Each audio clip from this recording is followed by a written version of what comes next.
Streaming from the Parliament buildings in Nairobi, and it is a broadcast that is brought to you by the Parliamentary Broadcasting Unit in partnership with the Kenya Broadcasting Corporation. The members of the Senate this afternoon, pursuant to the House Standing Order number 53(1) that provides for the senators' request for statements, that a senator may request for a statement from a committee relating to any matter under the mandate of the committee, that is of the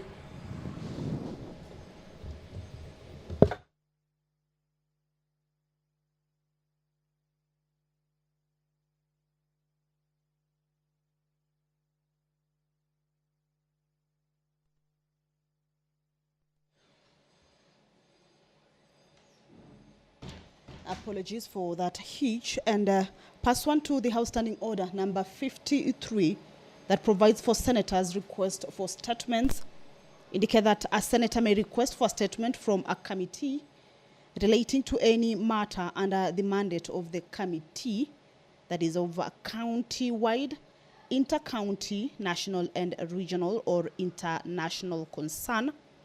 And pursuant to this House Standing Order, for senators this afternoon will be seeking statements from various standing committees.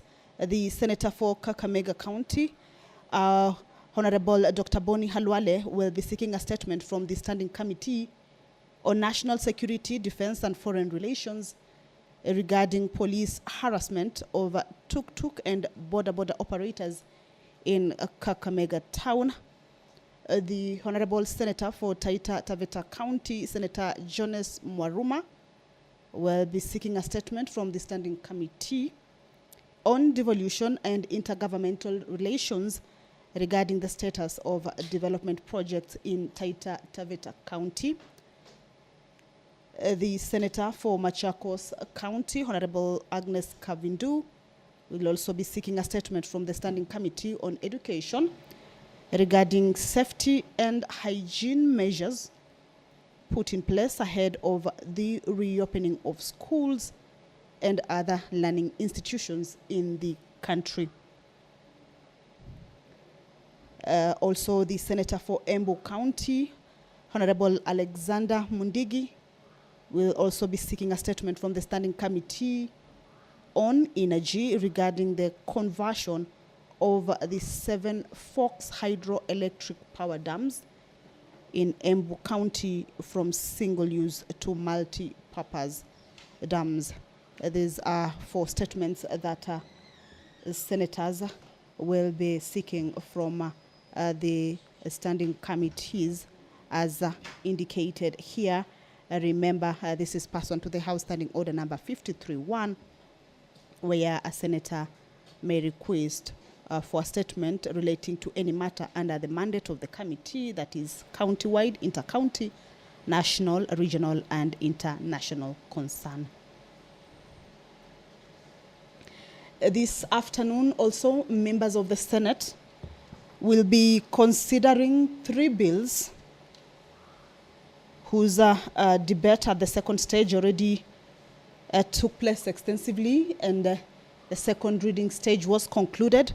The bills have been committed to the Committee of the Whole House stage, and this is part of the business that the members will be considering in this afternoon sitting.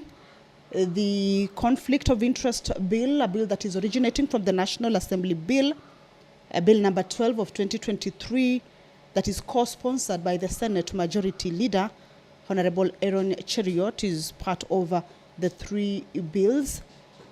The Tea Amendment Bill, a bill originating from the Senate, Bill number 1, by Senator Wakili Hilary Sigei, is also part of the 3 bills. Allow me to hand you over. We can see the Speaker of the Senate, Honorable Amason Jiffa Kingi, in the chambers. Good afternoon. Ewe Mwenyezi Mungu, tukusihi tutazame kwa neema nyingi na baraka sisi watumishi wako ambao umeridhika kutuita kwa nyadhifa za uongozi katika jamhuri hii yetu. Tukuomba utuajalie tuyatende na kufikia mambo yote atakayofikishwa mbele yetu kwa njia ya haki na uaminifu ili kustawisha amani, ufanisi na heri ya nchi hii yetu na wale ambao haja zao umezikabidhi mikononi mwetu. Amen.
Clerk, do we have quorum?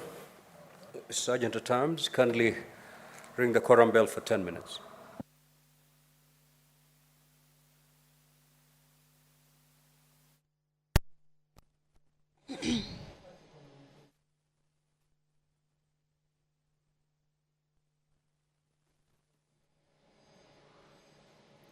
Well, as provided for in the House Standing Order number 39 and 40, that guides the House on the quorum of the Senate at the commencement of the House business, is that there shall be 15 senators inside the chamber.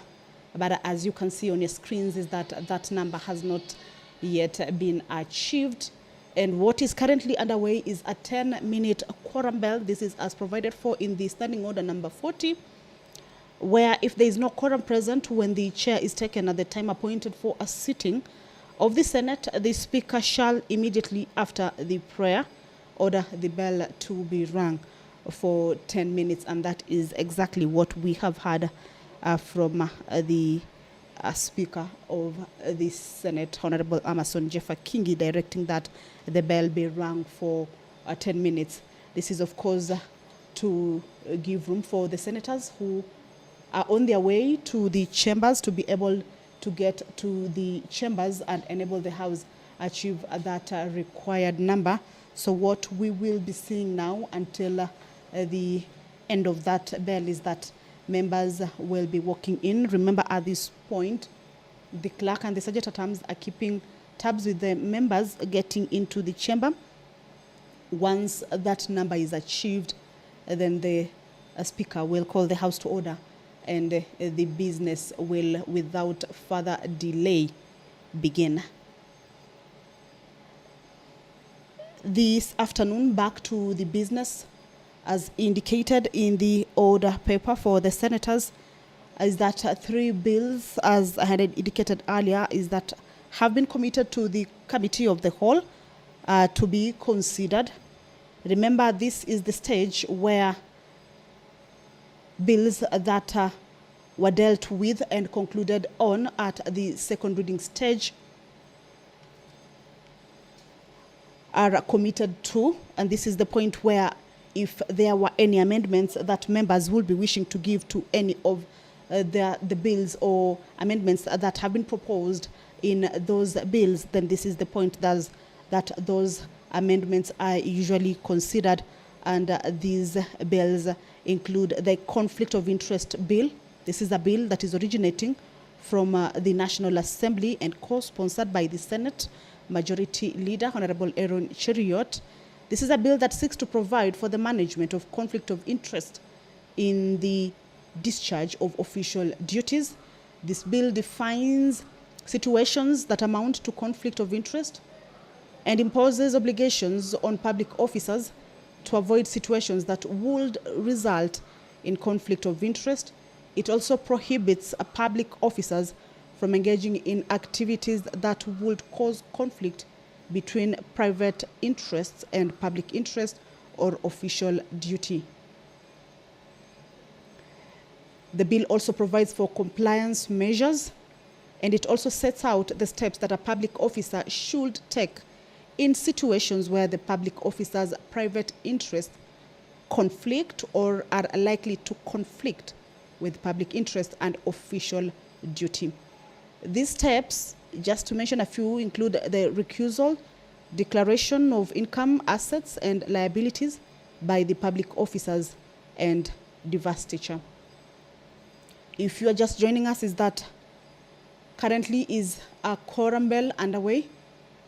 A quorum bell is part of the standing orders or traditions of the House. Once the chair is taken and the prayer is said, but the House lacks the requisite number of members present inside the chambers at the commencement of House business, that is at least 15 members, then that will necessitate a quorum bell for the members to be able to make their way to the chamber for that House to be able to begin its business. Another bill that this afternoon will be considered at the Committee of the Whole is the Tea Amendment Bill, a bill that is originating from the Senate, Bill number 1 of 2023. This is a bill by the Honorable Senator Hilary Sigei.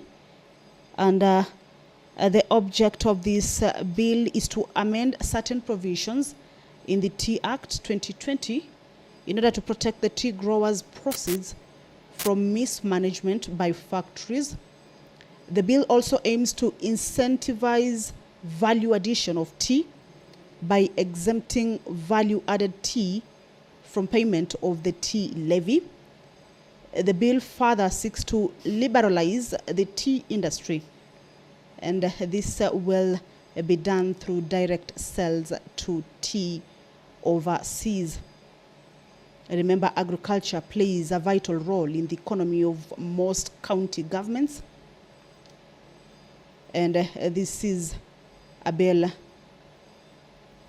that affects the economic growth of tea producing counties and the country as a whole, and such.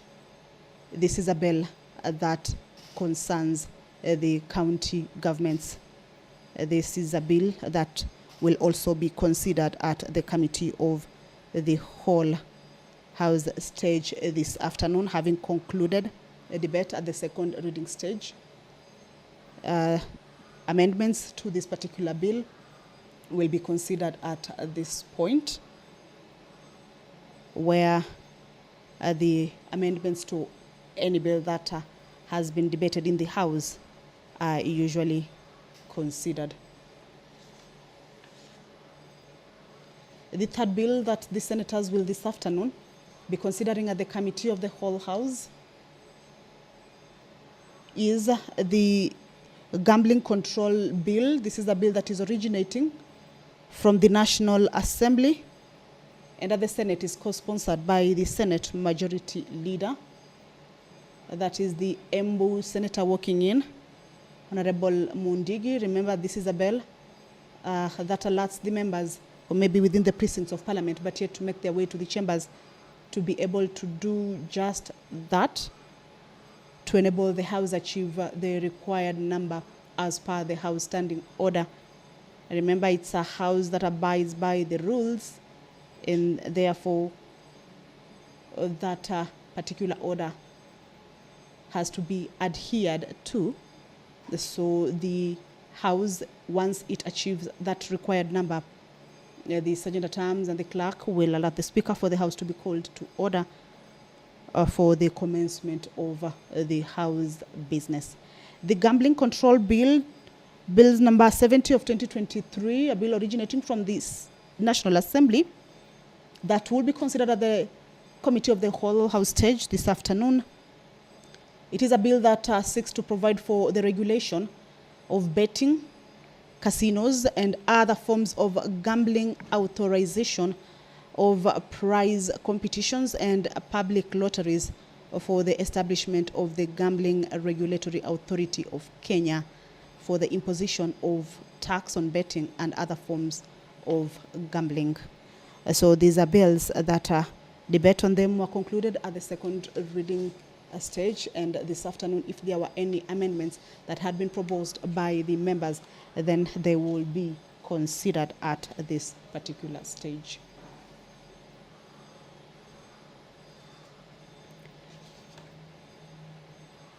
Two bills whose debate already kicked off on the floor of the House, but debate was not concluded, are also scheduled for resumption of its debate.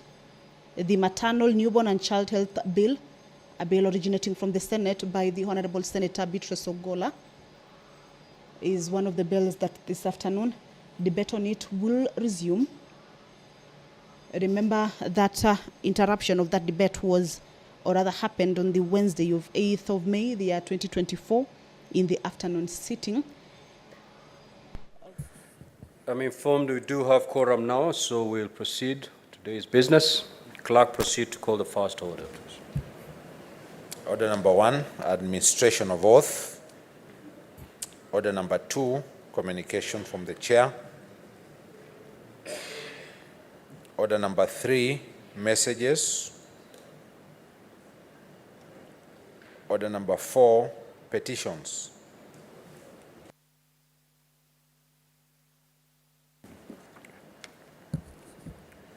Senator Gloria Nwamatinga, take your seats.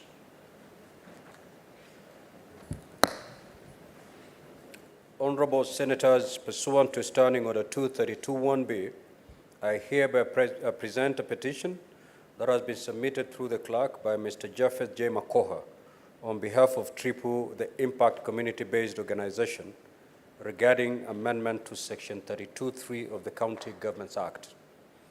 As you're aware, Article 1191 of the Constitution states, and I quote, "Every person has a right to petition Parliament to consider any matter within its authority, including to enact, amend, or repeal any legislation."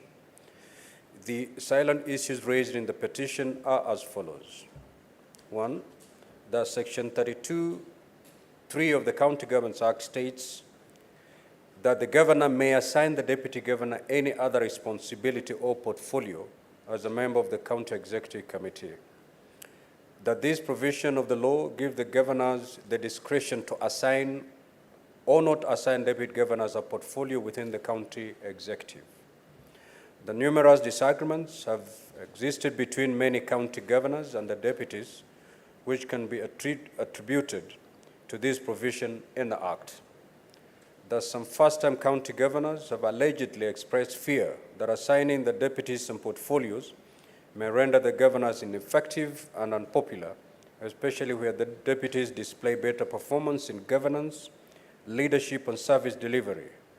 Additionally, some second-time governors who might prefer other candidates over their current deputies to succeed them may prefer not to assign the deputies any portfolio for fear of high performance, hence public popularity. That this situation has resulted in conflict between the offices of the governor and the deputy governor, and that citizens have questioned the usefulness of the office of the deputy governors in situations where governors have not assigned deputy governors a portfolio. The petitioners therefore pray that the Senate amend Section 32(3) of the County Governments Act with a view to making it mandatory for county governors to assign a portfolio for deputy governors. Now, honorable senators, pursuant to Standing Order 238(1), I do direct that the petition be committed to the Standing Committee on Justice, Legal Affairs, and Human Rights for consideration. And in terms of Standing Order 238(2), the committee is required in not more than 60 calendar days from the time of reading this prayer, which is today, to respond to the petitioner by way of a report addressed to the petitioners and laid on the table of the Senate. I thank you.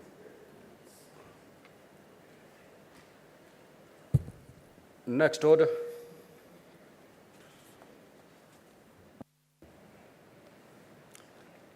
Order number 5, papers.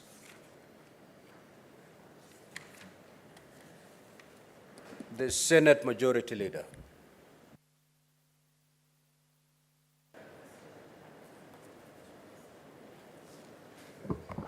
Thank you, Speaker. On behalf of the Majority Leader, I beg to lay the following papers on the table of the Senate today, 14th May 2024.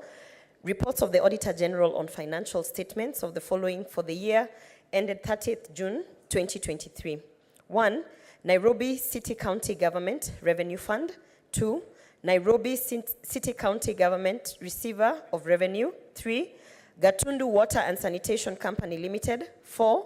Limuru Water and Sewerage Company Limited. 5. Embe Water and Sanitation Company Limited. 6. County Government of West Pokot Revenue Fund. 7. West Pokot County Assembly Staff Car Loan and Mortgage Fund. 8. West Pokot County Car Loan and Mortgage Fund. 9. Kapenguria Water and Sewerage Services Company Limited. 10. Lodwar Water and Sanitation Company Limited. I beg to lay. The Chairperson, Standing Committee on Justice, Legal Affairs and Human Rights.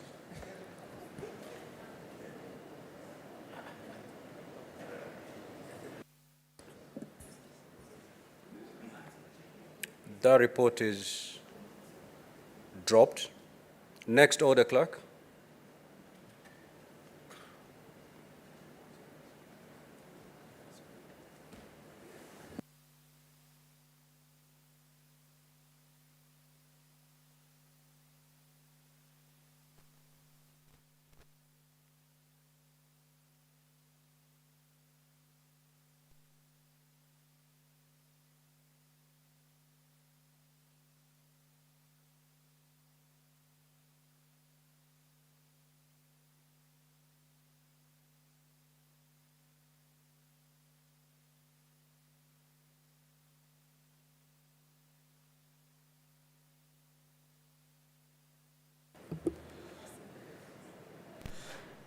Order number 6, notices of motion.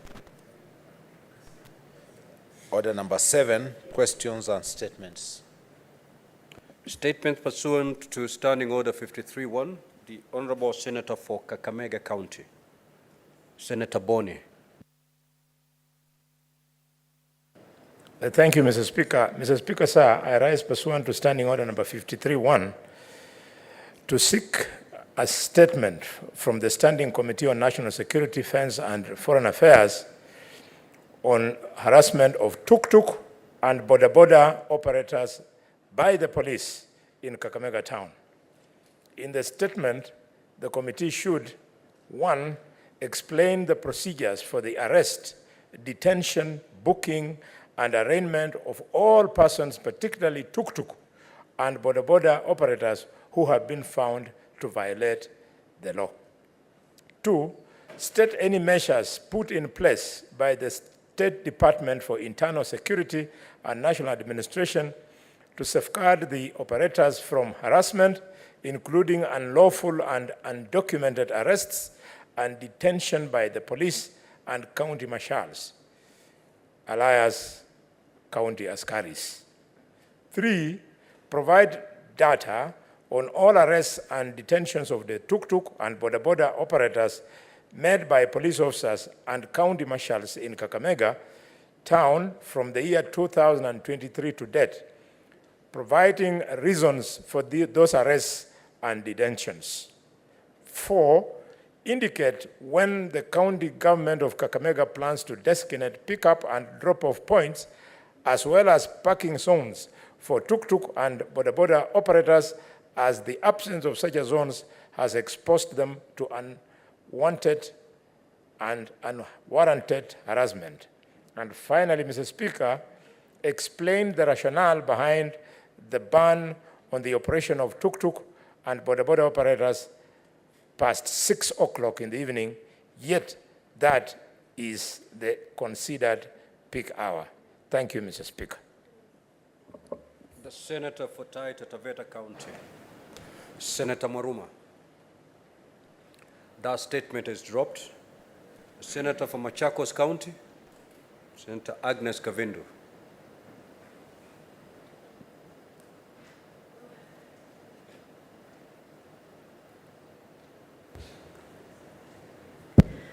Thank you, Mr. Speaker.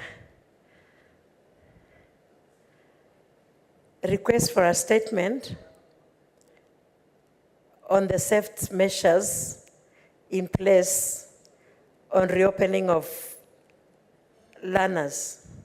Mr. Speaker, I arise pursuant to Standing Order 53-1 to seek a statement from the Standing Committee of Education regarding the safety and hygiene measures in place ahead of reopening of learning institutions after postponement due to the devastating effects of the ongoing heavy rains to various schools across the country. In the statement, the committee should, 1, provide a report of all schools that were affected by the floods, stating the level and magnitude of destruction and the measures in place to ensure adequate safety of learners ahead of the reopening of schools. 2, report the resources allocated by the government to ensure schools have efficient water supply and requirement standards of sanitation and hygiene. 3, state the number of persons currently hosted in learning institutions as a result of displacement by the floods and other rain-related calamities across the country.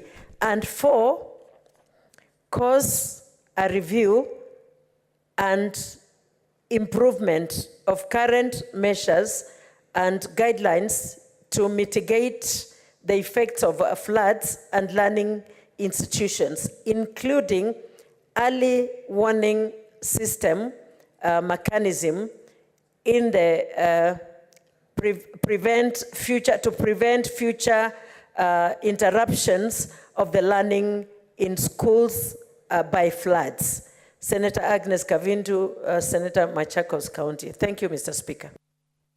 The Honorable Senator for Embu County, Senator Alexander Mundegi.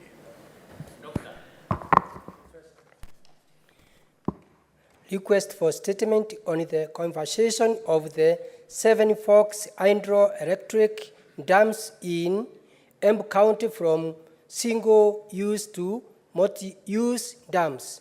Mr. Speaker, sir, I rise pursuant to Standing Order 53-1 to check a statement from the Standing Committee on Energy regarding the conversation of the 7 Forks hydroelectric dams in Embu County from single-use dams in multi-purpose dams.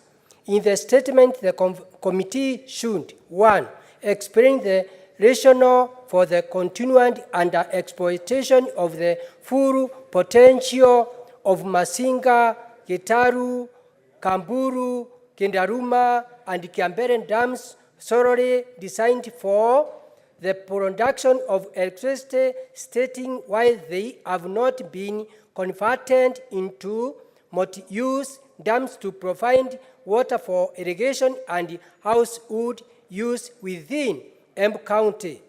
Outline the necessary policy and structural adjustment required to enable the distribution of water from those dams to areas like Kindune use, Kianjiro use, and Kiambere use for on-gravity feed system to irrigate farms in Bere South and Bere North constituencies.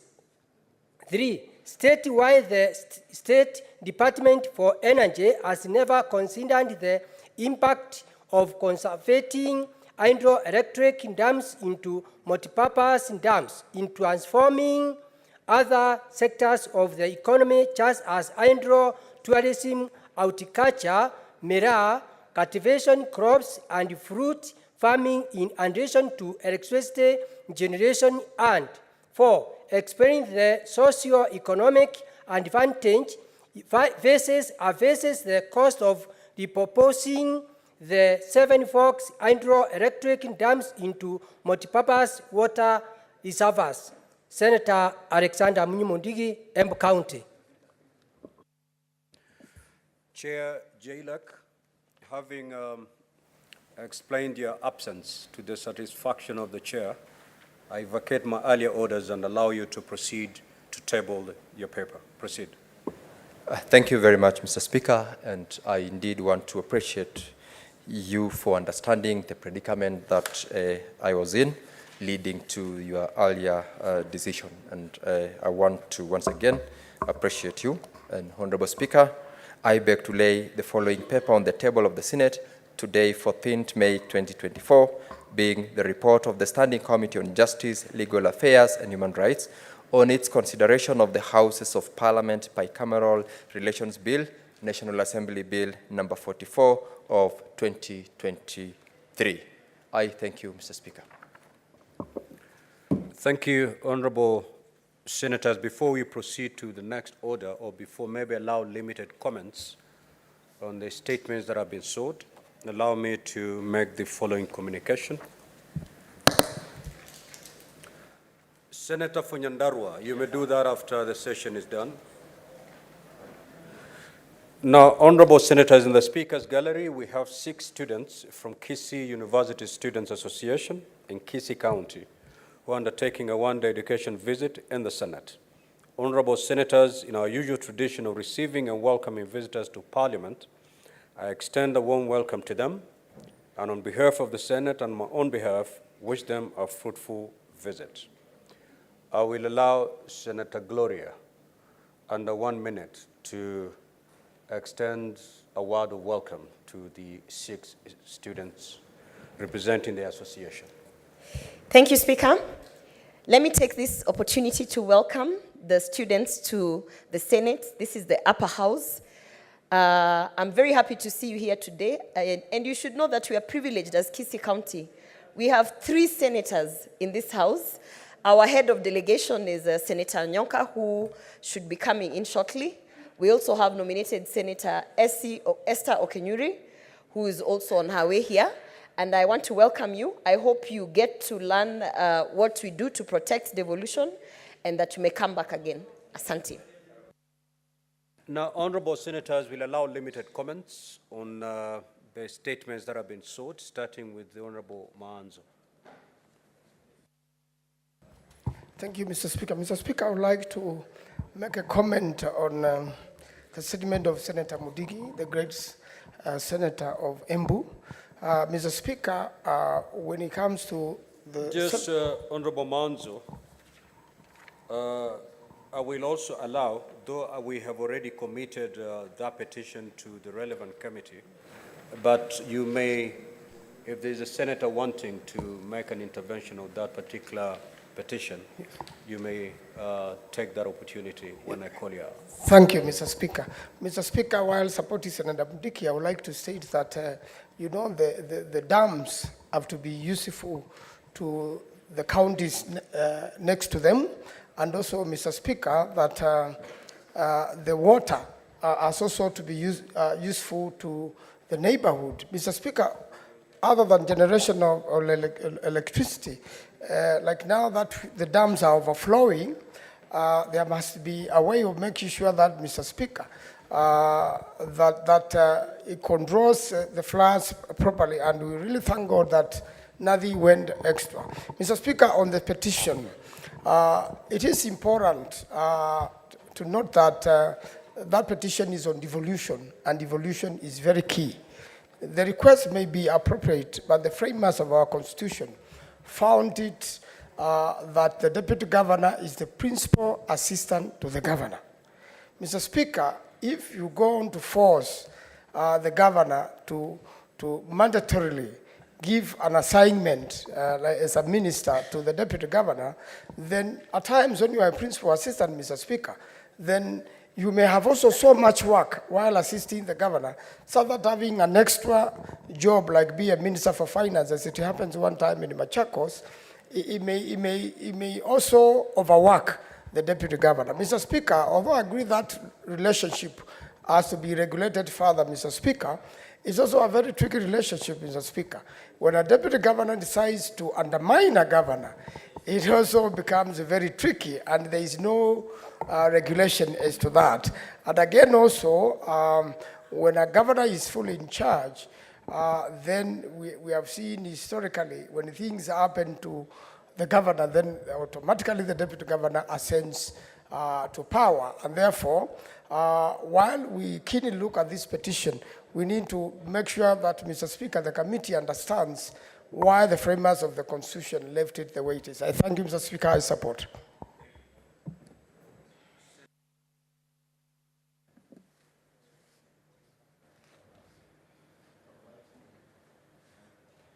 Thank you very much, Honorable Speaker.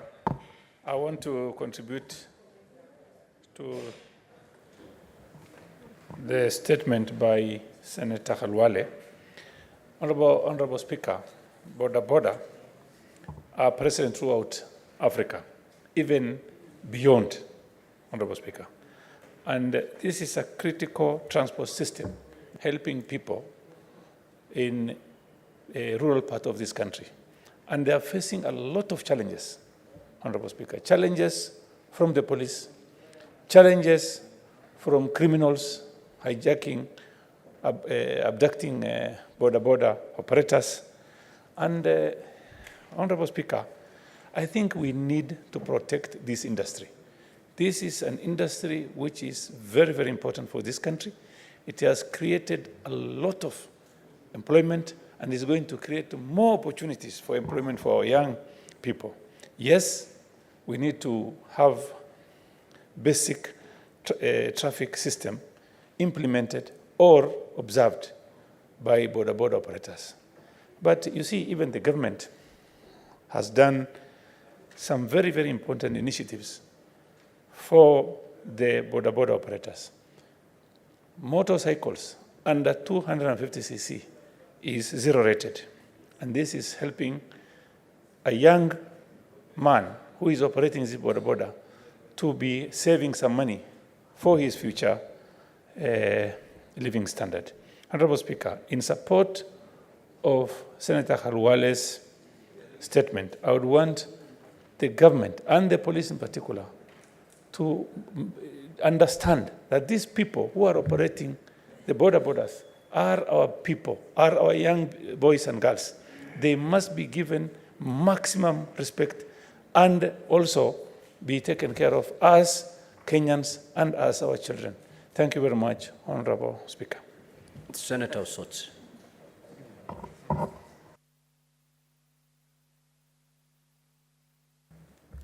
Thank you, Mr. Speaker, for this opportunity just to express my thoughts on the statements by Senator Khalwale and Senator Kavindu. Senator Khalwale's statement on border. I think the problem of harassment of borders is not just confined to Kakamega County, but in all our counties where border receive a lot of harassment from the police, from the passengers, from criminals. And I think this House has an opportunity to help the border sector by ensuring that the borders are protected from all these people, and particularly the police, Mr. Speaker. Mr. Speaker, we have criminals, we have insecurity all over the country, but the police find it easy to target the borders alone. But criminals, the real criminals, are there running after our people and committing crimes. So I think it's important for the committee to really look at the issues before it on this matter and come back with a proper report to this House. On the statement by Senator Kavindu on the reopening of schools following the flood situation. Mr. Speaker, we have seen reports that suggest that a significant number of schools have not reopened because of the challenges around created by the floods. The classrooms were destroyed and the environment is not yet conducive for learning. I think it's important that we are made clear on this matter so that the learning is not discontinued in some schools while other schools are going on with the learning. So I think it's important for the Ministry of Education to really take charge and give Kenyans proper direction on this matter. On the petition, on the matter of Deputy Governor and his role, Mr. Speaker, I think the Constitution is very clear under Article 179 that the executive authority of a county is the governor, deputy governor, and the members of the executive committee. How deputy governors end up being spanner boys, we do not understand how that happens, Mr. Speaker. When the Constitution under Article 179 talks about executive authority is vested in the governor, deputy governor, and the members of the executive committee. Mr. Speaker, I read in today's daily, there is a ruling by one of the courts that governors have no powers to sack or even discipline the members of the county executive committee. I think now we have left everything to courts to interpret. I think it's important for the relevant committee to really look at these issues and advise this House on the way forward. Otherwise, Mr. Speaker, I think it's very unfair for deputy governors to continue being managed as small people around in counties. Some have been denied facilities like vehicles. Some have been given vehicles with no fuel. Some are even do not have an office. Mr. Speaker, when I become a governor, I will give my deputy governor full responsibility and powers, because the Constitution is very clear under Article 179 of the Constitution. I support. Senator Kathuri Murungi. I didn't first. Thank you, Honorable Speaker. Honorable Speaker, I want to make a brief comment also on the matter of the governors and deputies. The petition issued this floor this afternoon. Honorable Speaker, if you look in there on how even the deputy governor enters office in County Government Act, Article 32, you realize that the deputy governor shall take and subscribe to the oath of affirmation as set out in the schedule to this act before assuming office. What does that tell you, Mr. Speaker? This shows that the deputy governor is actually subject to the oath of office. And once they join the executive and the governor, the first thing that the governors are doing is to make sure that the county, the deputy governor is, Mr. Speaker, left just to the galleries to read the newspapers, not even attending cabinet meetings because he's an executive member. And Mr. Speaker, these deputy governors, because I've interacted with them, I'll be proposing an amendment to this act, Mr. Speaker, to give deputy governors some power so that when working, they can be part of the system, Mr. Speaker. So in the next few days, we have gone to pre-publication, scrutiny, and I'll be advising the Senate on my proposals on the county governors. Mr. Speaker, in some counties, for example, Meru County, the first governor between 2013 to 2017 did not work closely with the governor. But when Governor Kireito Murongo became the governor in 2017 to 2022, the deputy governor was his CEC member finance. And they worked so closely for 5 years. They did their best. Even though they lost the elections, I cannot say this because they did not work together. It was other issues maybe within the community. But that is a classical example of how a governor can trust his deputy, even in the CEC finance. I was surprised that Senator Manzo sent the CEC finance in Makueni was given a lot of work to do by the governor, which I really don't think so, because, Mr. Speaker, deputy governors are as equal to the task as governors. So there is no task which is so difficult to them. And therefore, Mr. Speaker, this Senate should come up with concrete proposals that will really fence the office of the governor and the office of the deputy governor moving forward. Mr. Speaker, I was also interested with the statement by Senator Kavindu on the reopening of schools. Honorable Speaker, schools were opened yesterday, but as the situation is, still students are in devastated classrooms. Some schools are already submerged. Others have no classrooms and desks. And Mr. Speaker, I don't know whether the government has really come up with the statistics to show which schools are functional and which are not. And really, I want to ask the CS Education and the CS Treasury to come up with a very fast supplementary budget so that these institutions can be supported with finances, the members of National Assembly to realign their NGCDF priorities and work on the schools that have issues so that, Mr. Speaker, the schools can learn properly. Also, the county governments, they have an obligation also to rearrange their budgets so that they can come up with supplementary budgets which will be able to do the small bridges which have been swept, the small roads connecting to schools, so that everybody can get involved, Mr. Speaker. It is only that our house has no capacity to allocate resources. If we end that capacity, Honorable Speaker, this afternoon we cannot be doing anything else but to allocate money across all the schools. But maybe in the future, this will be regarded as the most upper house, which will be able to make such decisions with haste, Mr. Speaker. I thank you very much. Senator Oburu Oginga. Thank you, Mr. Speaker, sir. Mr. Speaker, sir, I rise to comment on the statement sought by Senator for Embu County, Senator Alexander Mundingi, on the issue of the dams which should be used for multipurpose. Mr. Speaker, sir, the dams the Senator is talking about are the major source of electricity for our country. And Mr. Speaker, these dams were constructed sometimes back in 1968. And since then, there have been very little maintenance of these dams, Mr. Speaker.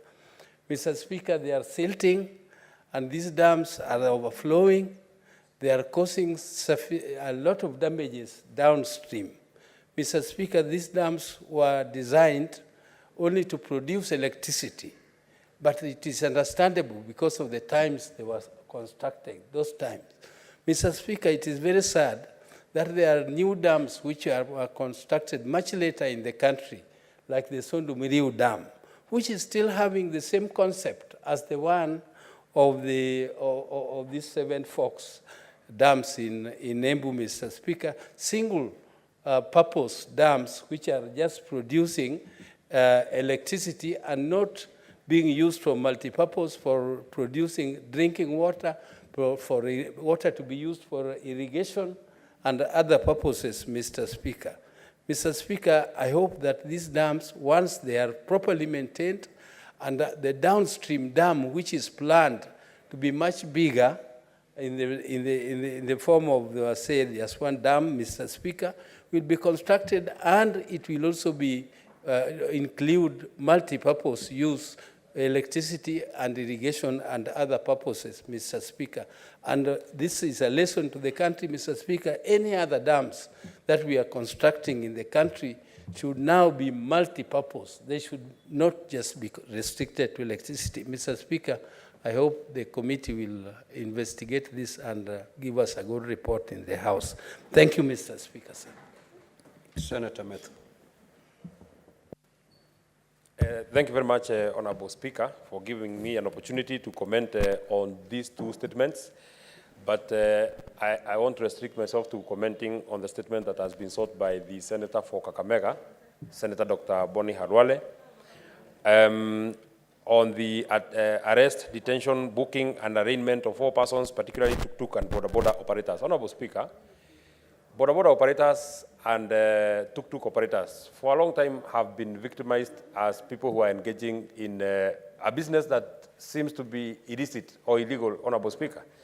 They have been mistreated by law enforcers, either from the national government and the county government. Just a short while ago, Honorable Speaker, when there was a crackdown on the smokers that operate as taxis, Sientas, Pro Boxes that have been operating and plying in short routes, especially in our rural counties, Honorable Speaker. Case on point, the tuk-tuks and the Sientas that operate from Olkalau to Giugiu, from Olkalau to Nyahururu, from Olkalau to Kariamu, Honorable Speaker.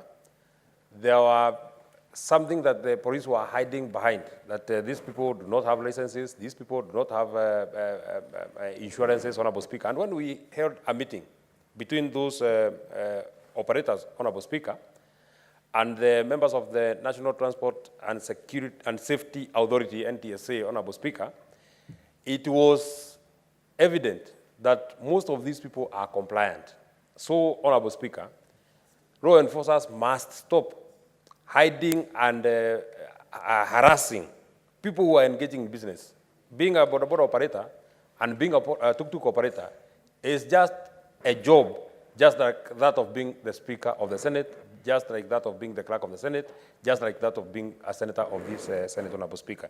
So I would want to ask that the committee will ensure it digs very deep to ensure that we arrive, and not only customed for Kakamega, and not only for restraining themselves to this Kakamega town, Honorable Speaker, they must ensure, and beyond the National Police Service, Honorable Speaker, they must go to the National Transport and Safety Authority, because that's another notorious group of people that harass our business people who are border operators and tuk-tuk operators. Honorable Speaker, as I wind up, I also want to give my comment and opinion on the petition that has been laid to the Committee on Justice that is led by Senator Hilary Sigei. Honorable Speaker, in the architecture of the running of a county government, Honorable Speaker, the executive power lies with the governor. The principal assistant to that governor is the deputy governor. Honorable Speaker, in the Article 34, 4 of the County Governments Act, Honorable Speaker, it gives the governor the prerogative of either assigning his deputy a role in as a member of the County Executive Committee or not, Honorable Speaker. And more often than not, as it has been pointed out in that petition, Honorable Speaker, when you are a first-time governor, you do not want to assign roles to your deputy governor so that your deputy governor does not seem to work very hard or does not seem to overshine you or does not seem to be more hardworking than yourself, Honorable Speaker. And that way, he is not seen to be a competition to your office, Honorable Speaker. Once upon a time, Honorable Speaker, there was a deputy governor from a county that I know and that I come from, Honorable Speaker, and he used to say, the way this county has been operating, I have been reduced to a person who is equated to a spare wheel of a vehicle. And a spare wheel can never operate when the four wheels are operational, Honorable Speaker. He was saying that I am here waiting for either the governor to die, become bankrupt, or to become mad.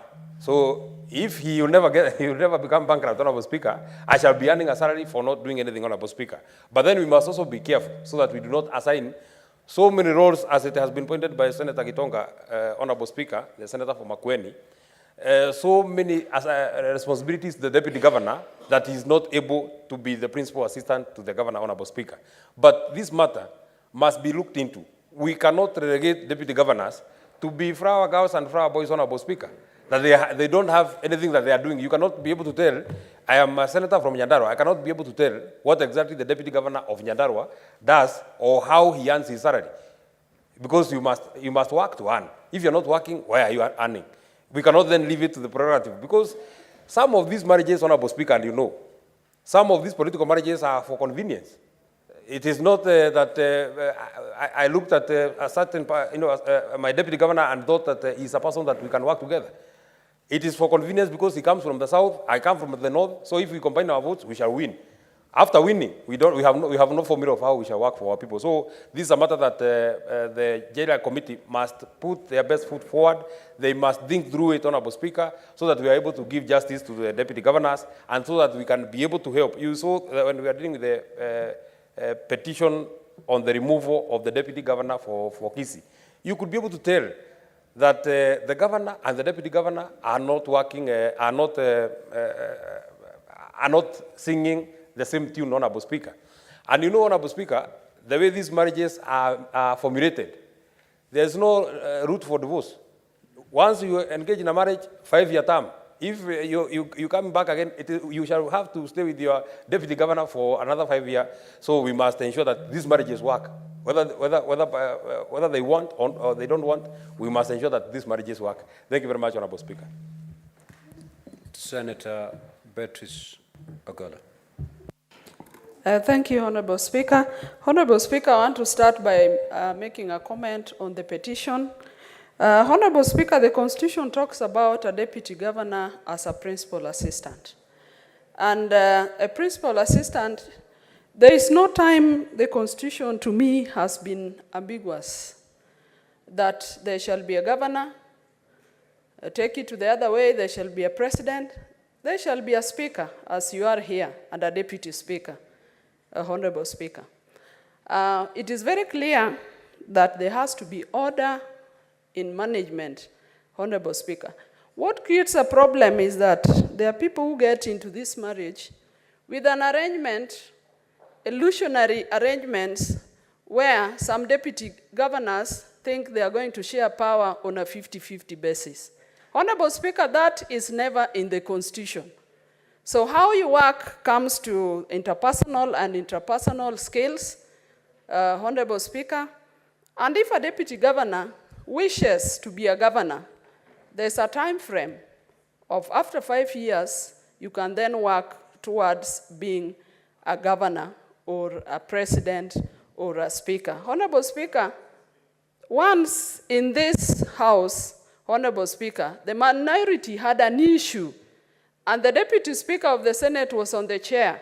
And I remember very well, and it is on the Hansard, that the Deputy Speaker, who was the Speaker then, said that issue would not be solved until the substantive Speaker was on the floor.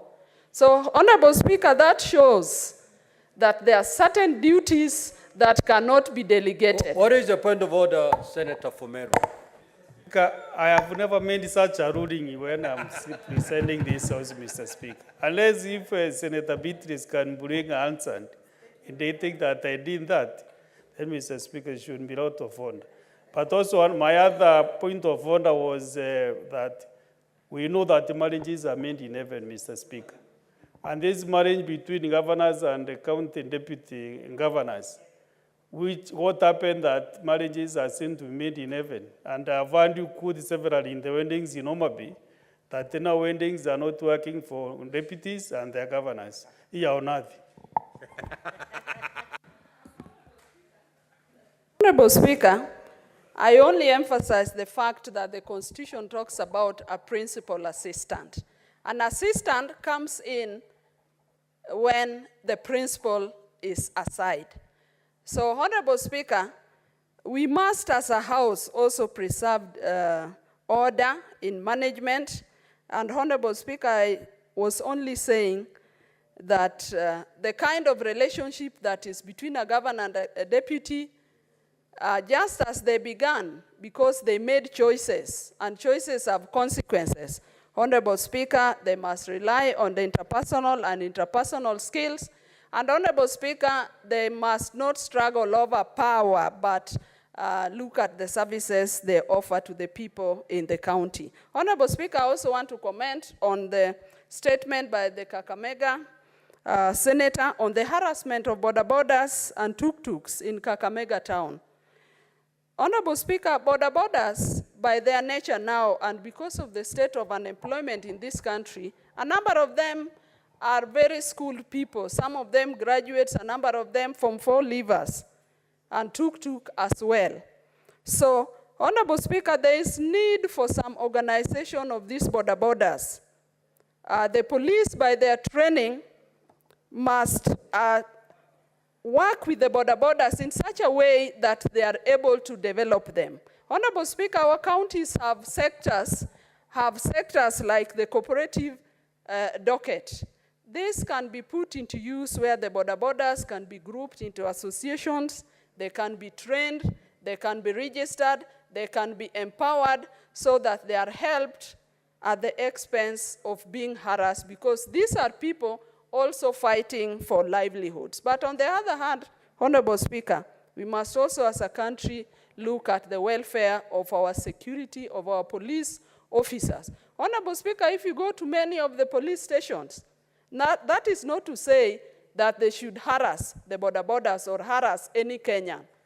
But the police officers, as a country, we must also invest in their welfare. If you go to police stations, and example is my station in Dewa town, and you see the way in which the police officers are living in deplorable houses, as a country, we must also invest in looking at the welfare of the police officer. And lastly, Mr. Speaker, sir, on the safety and hygiene measures put in place ahead of school reopening by the senior senator, Senator Agnes Mutama.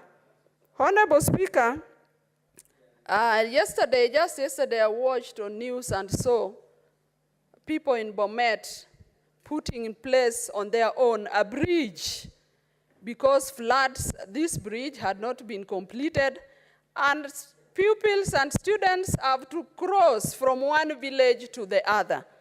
Honorable Speaker, as a nation, we must look at the safety, not only the safety of students, but the safety of everybody. And that brings me, Honorable Speaker, to also make a comment on the many challenges that are facing our education system and schools in particular. Honorable Speaker, we've seen teachers who are referred to as interns. I'm a teacher myself, but that word from the word go was illegal because a teacher by its nature is already somebody who is trained and has gotten teaching practice, so you cannot be an intern again.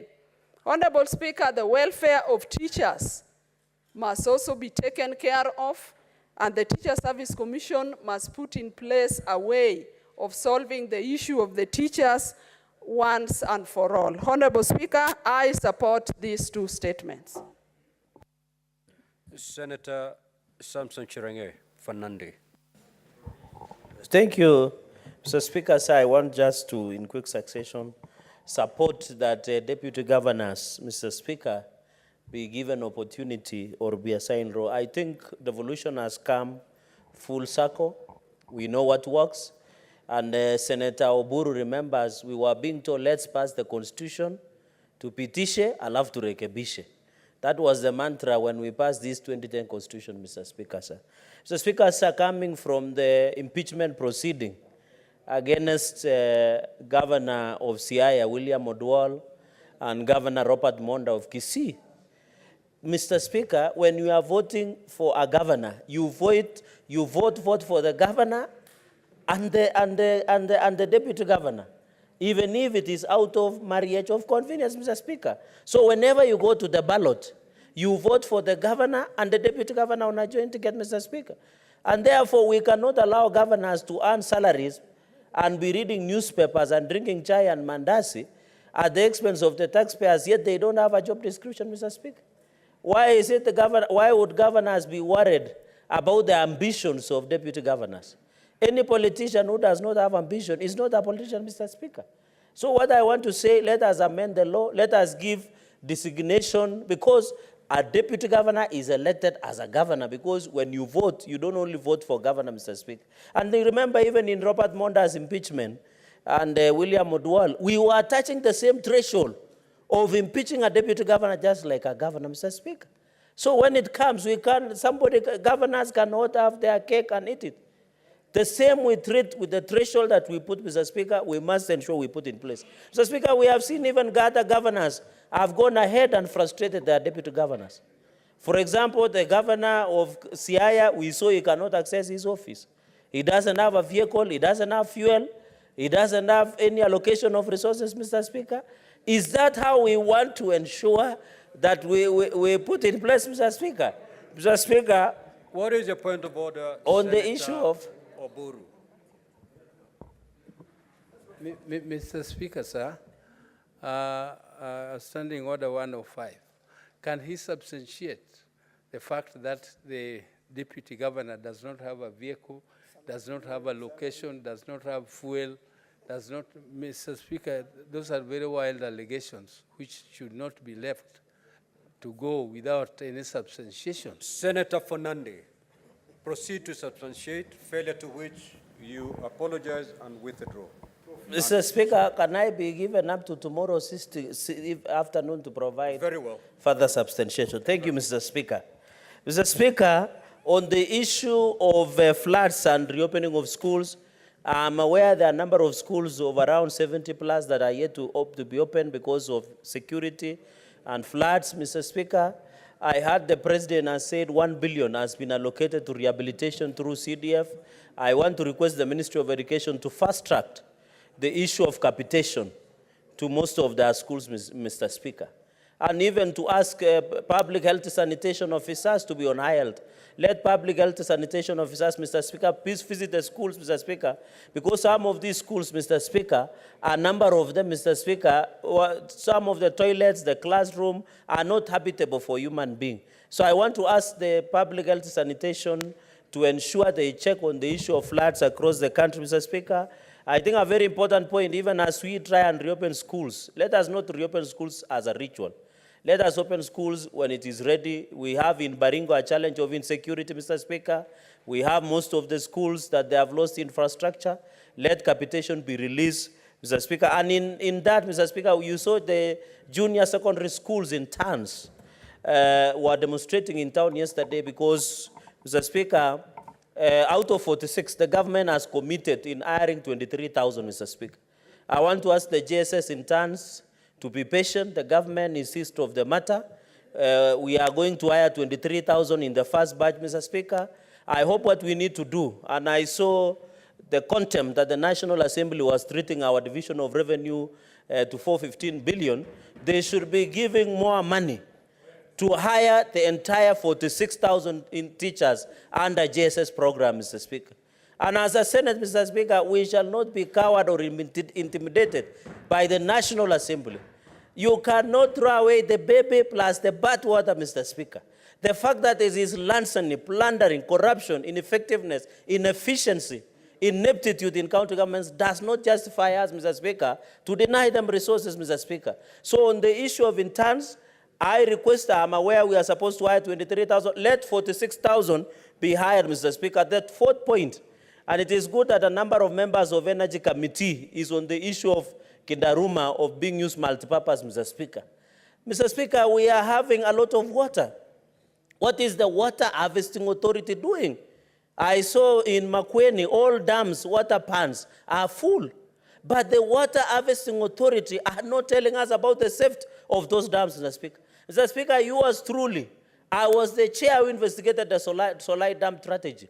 In our recommendation, which was adopted by the House, we recommended that the Water Harvesting Authority check out the status and the safety of dams, water pans, and water gullies across the country, Mr. Speaker. If that had been done, there would have been no deaths in Mayomaya, Mr. Speaker. If that has not been done, the dams that in Makueni now you are thinking they are full, they can burst their banks at the moment, Mr. Speaker. So as we discuss this issue, I want to challenge the Kenya Power and Lighting Company and Ministry of Energy. Harvest water, ensure we get enough and sufficient, Mr. Speaker, electricity. So that, in fact, I expect this month, Mr. Speaker, and I know Senator Sifuna will be happy, that the cost of electricity will go down. Because we have had hydro energy that is a lot that now should allow the cost of electricity to go down, Mr. Speaker. And that is very important, even as we discuss the finance bill going into the future, Mr. Speaker. So, Mr. Speaker, the water harvesting, the ensuring that we give the necessary energy and going to, and Mr. Speaker, it is embarrassing in this city. It is raining, there are floods, roads are not passable, but there is no water in the tap. How can you explain? Even I know most Nairobians, Mr. Speaker, don't take shower because it's very cold. But the point I'm making, Mr. Speaker, the use of water should not be on the high end, Mr. Speaker. Finally, Mr. Speaker, on the issue of border, in conclusion, Mr. Speaker, and thank you for this indulgence that you have given to us today to commend success in a succession manner. The issue of border. Mr. Speaker, in where I come from, in Nandi, there is what we call protection fee. There is what we call watching fee. There is what we call stopping fee by traffic police officers, Mr. Speaker. I want to ask our Professor Kithure Kindiki, one of the best performing cabinet secretaries of our times, and I'm happy to be alive that Professor Kithure Kindiki is the Minister of Interior, to crack on the errand police officers who are harassing and imitating borders, Mr. Speaker. Mr. Speaker, can you protect me from Senator Medhu? I know he might be on somebody's payroll, but he should allow me to make my submission, Mr. You have Speaker. 30 seconds. 30 seconds. I'm coming home, Mr. Speaker. Mr. Speaker, and you know I want to remind of the famous song of James Hill. James Hill, he sang the culture that you have to be honest at all times. It's a reggae song, Mr. Speaker. Sang very, and you know, there's more fire. Mr. Speaker, what I wanted to say in conclusion, in that part, the border should not be harassed. Mr. Speaker, can you believe you are harassed by police? You are harassed by a multi-credit that you have taken along from. You are harassed by your wife, your girlfriend, everybody, Mr. Speaker. How can you survive as a border fellow, Mr. Speaker? Platinum credit is here to harass you. In fact, platinum credit are worse. When you are almost finishing paying for border, they cut your border disappears, Mr. Speaker. So, Mr. Speaker, our border people must be protected. I know sometimes, and I want to ask border people on a lighter note, please, as you take our daughters to school, please don't hide them for 4 days like what happened in Kitengela. We want them to be disciplined, let them do their job so that they are not due to parents. With those many remarks, Mr. Speaker, I support it. I thank you. Now, lastly, Senator Crystal Asige. Thank you very much, Speaker. I will rise in support of Senator for Kakamega's statement on border sector. Speaker, there's no doubt that the border sector in this country has and continues to contribute tremendously to our economic growth. I mean, in the SME ecosystem itself, it has been the one major factor of many SMEs being able to do business easily, and to be able to transport their goods and services across the country.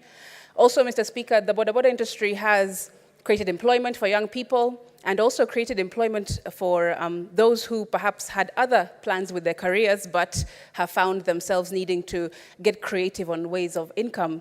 Now, Mr. Speaker, it's very important, as has been said in the statement, that these border operators are protected, especially because we have also seen a surge in women border operators in the last several years.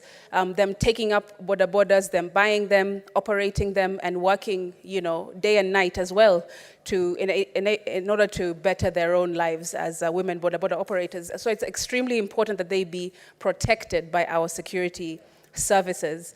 And Mr. Speaker, on the flip side of that, it is a double-edged sword, this matter of the border industry, because they also are being used to conduct criminal activity and being used in very duplicitous ways, unfortunately. So as we continue to, through the Senator's statement, look for protection for border operators, both men and women, we also need to look at how are they also being disciplined at the same time, so that the users of borders can also feel safe when engaging with these operators. Mr. Speaker, it's very important. We also, of course, know that borders conduct these criminal activities, specifically around attacking or petty crime for women and young girls in the country, because they're the most vulnerable, as well as people with disabilities. So this needs to take a double-edged sort of approach and for both sides of the coin to be protected, Speaker. I also want to stand in support of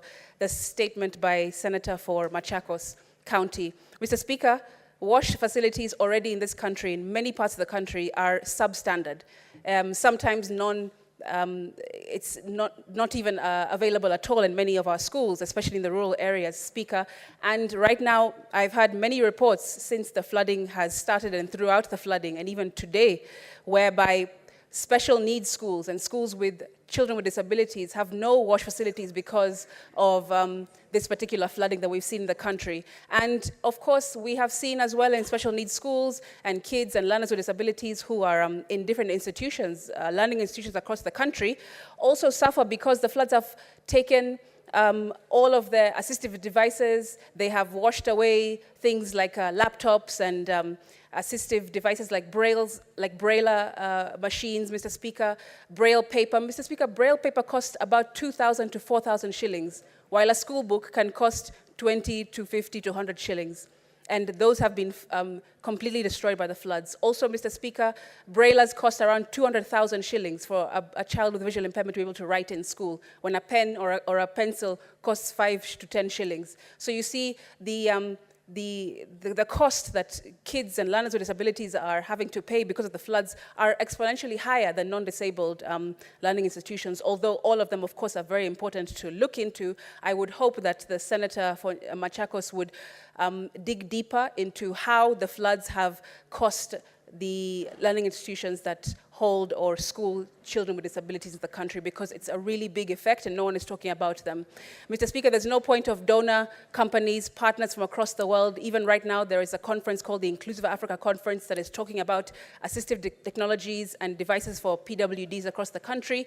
There's no point of these amazing initiatives and assistive equipment being brought to the country and being donated to our schools, like Thika School for the Blind, like Likoni School for the Blind and others, when in one foul swoop, Mr. Speaker, the flood completely destroys everything. And then schools have to start from scratch because these are aid assistance that are being given to these schools. There's no sustainability in the country for these devices, for these schools, for these learners. We need more manufacturers to be brought to Kenya so that these equipments can be found easily and also to be found cheaply within the country. So we don't have to rely on the Western world to be bringing them to us and then lose them in a moment through these types of weather patterns that we're seeing. I thank you, Speaker.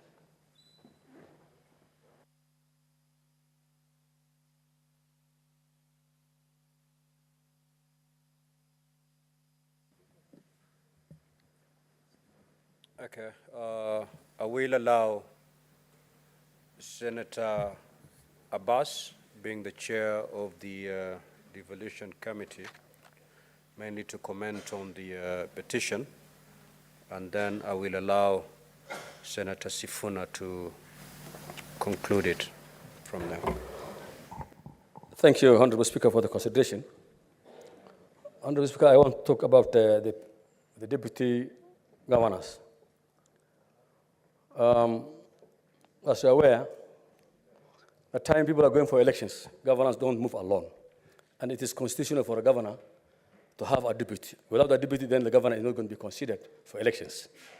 But unfortunately, after taking the office, as I talk to you today, we have 21 cases of different countries that deputy governors have a problem with their governors. And they have reported to our Committee of Devolution. And already we have considered 3. The one in Transia, they never worked for almost 1.5 years, but now they have worked. Now they are back to office. The deputy governor is back to office, and the deputy governor and governor now are working together. We have the case of Meru, which up to now we are not able to finish. There is the deputy governor of Sia that was impeached, and even yesterday he was writing a letter to my committee, complaining that he has not been given any opportunity to go and work, haven't been cleared. So, Honorable Speaker, we found that being the principal deputies to governors, most of the governors, deputy governors actually are working in a very difficult situation. That most of them even don't go to the office. Others have even gone back to study because they cannot work. They are not given official cars. Actually, some of them report to the county secretaries.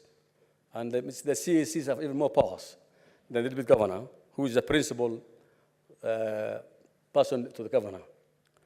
Honourable Speaker, as you're aware, that the deputy governor is elected because the governor is a runner to the governor who is elected. And therefore deserves better positions and better services and better office and better funding. We have a bill now that's coming of what is called the Intergovernmental Relations Bill.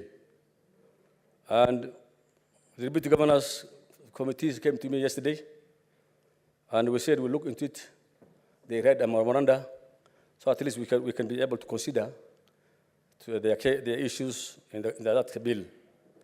The bill actually is a government-sponsored, it's been sponsored by the majority leader, though we already consider ourselves, but we haven't handed over to the majority leader.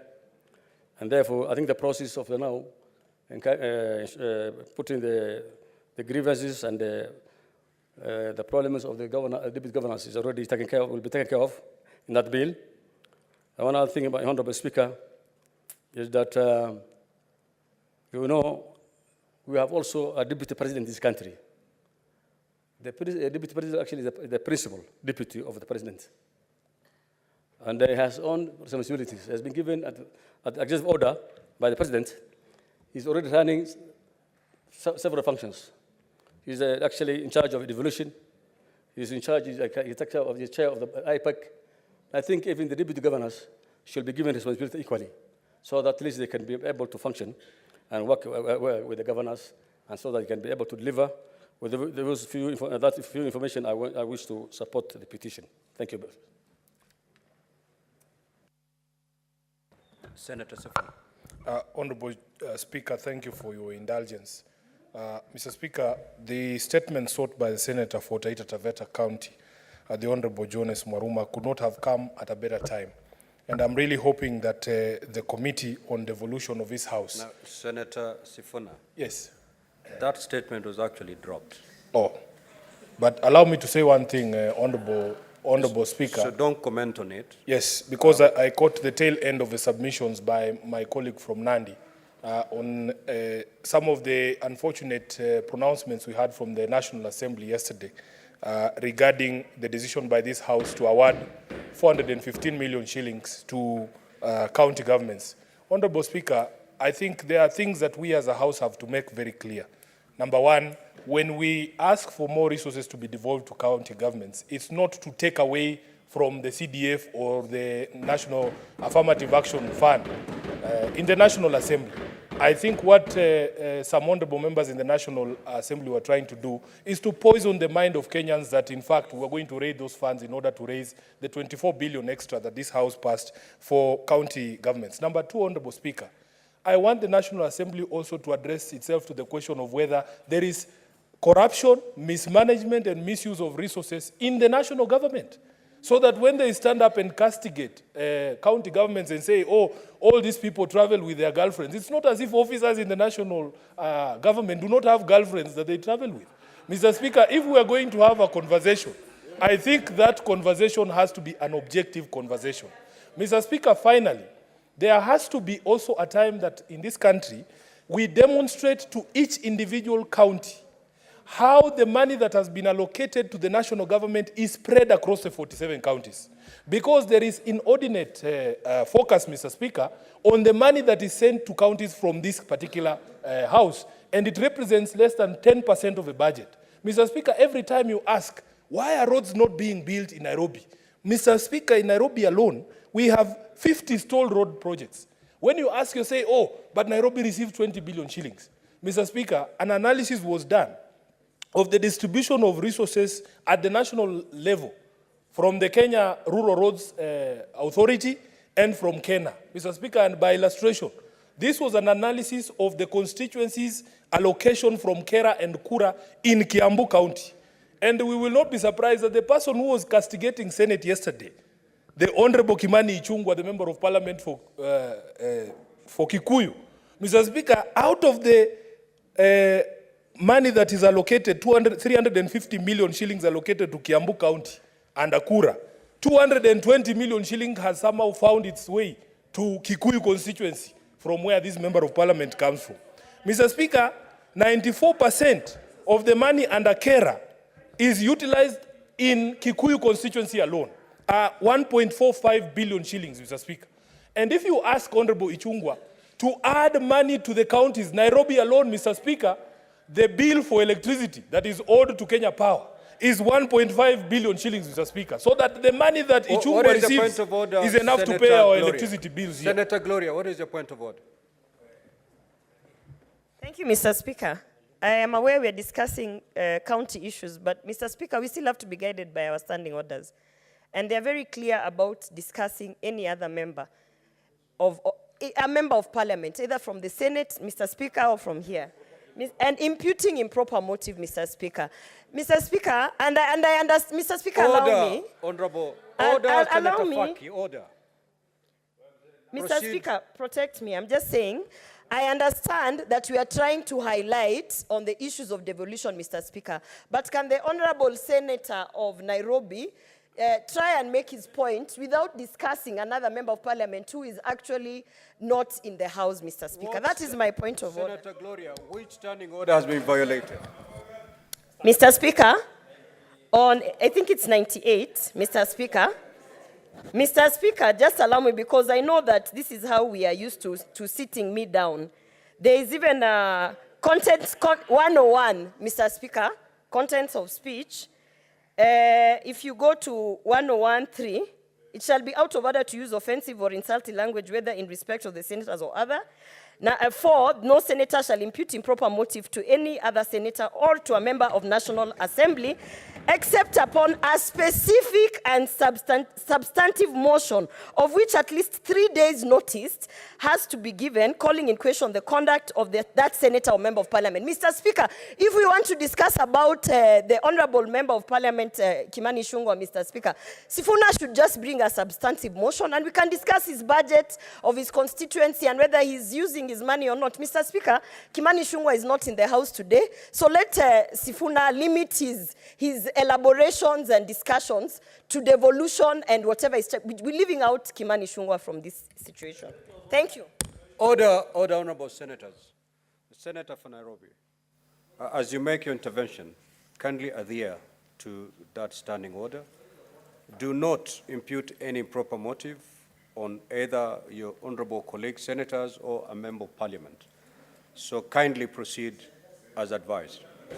I am well guided, Honorable Speaker, but I was thinking that colleagues in this House would be more defensive of the decisions of this House, because yesterday the entire Senate was being discussed, Honorable Speaker.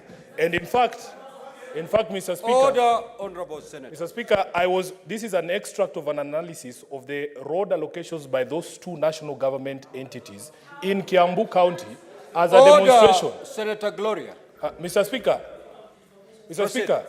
Speaker, you must protect me from people who think that by rising on points of order against me, I'm going to make them famous. Because I see them sharing on social media that Sifuna and so are in an exchange. You will have to find your own fame by the quality of debate you bring to this floor. Mr. Speaker, let me conclude.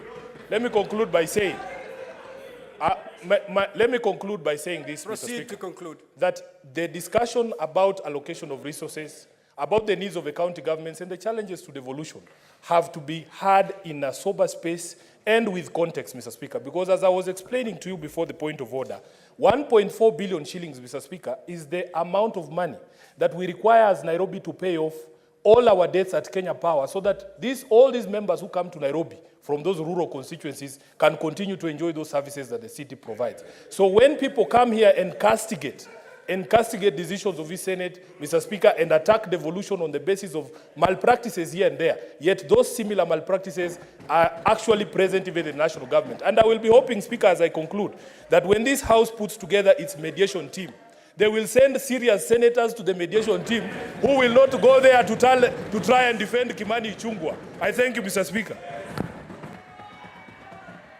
Order, honorable senators.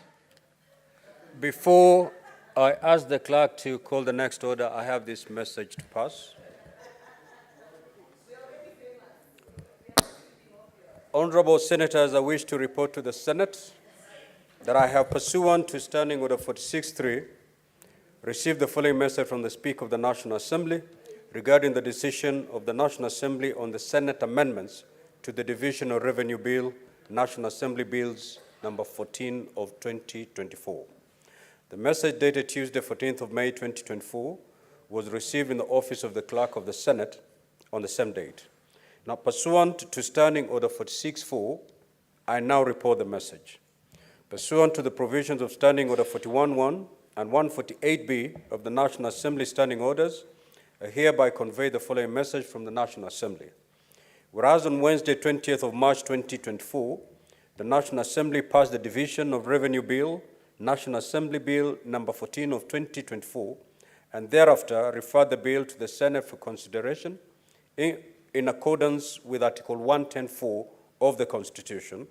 And whereas on Thursday, the 2nd of May 2024, the Senate considered and passed the said bill with amendments and referred it back to the National Assembly for concurrence.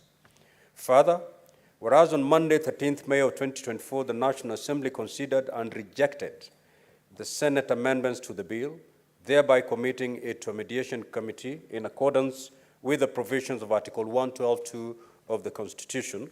Now, therefore, in accordance with the provisions of Article 112 of the Constitution and Standing Orders 41.1 and 148B of the National Assembly Standing Orders, I hereby convey the said decision of the National Assembly to the Senate and seek the appointment of 9 senators to a mediation committee to consider the bill in accordance with Article 113 of the Constitution.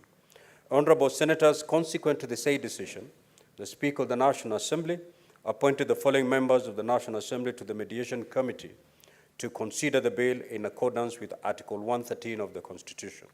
The Honorable Ndini Nyoro, MP, the Honorable Mary Emai, MP, the Honorable David Ochieng, MP, the Honorable Nyakundi Mokaya, MP, the Honorable Samuel Moroto, MP, the Honorable Samuel Atandi, MP, the Honorable Naisula Lesuda, MP, the Honorable Dr. Makali Mulu, MP, and the Honorable Ali Wario Guyo, MP.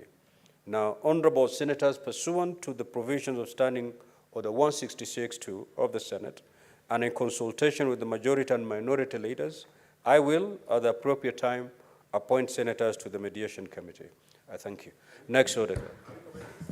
Next order, clerk. You don't comment on messages, Senator for Nyandarua.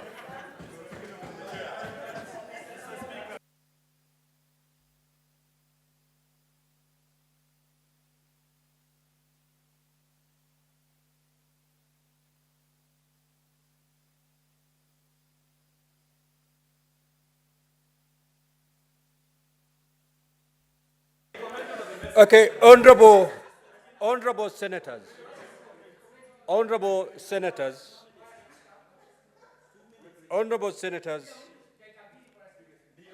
I will,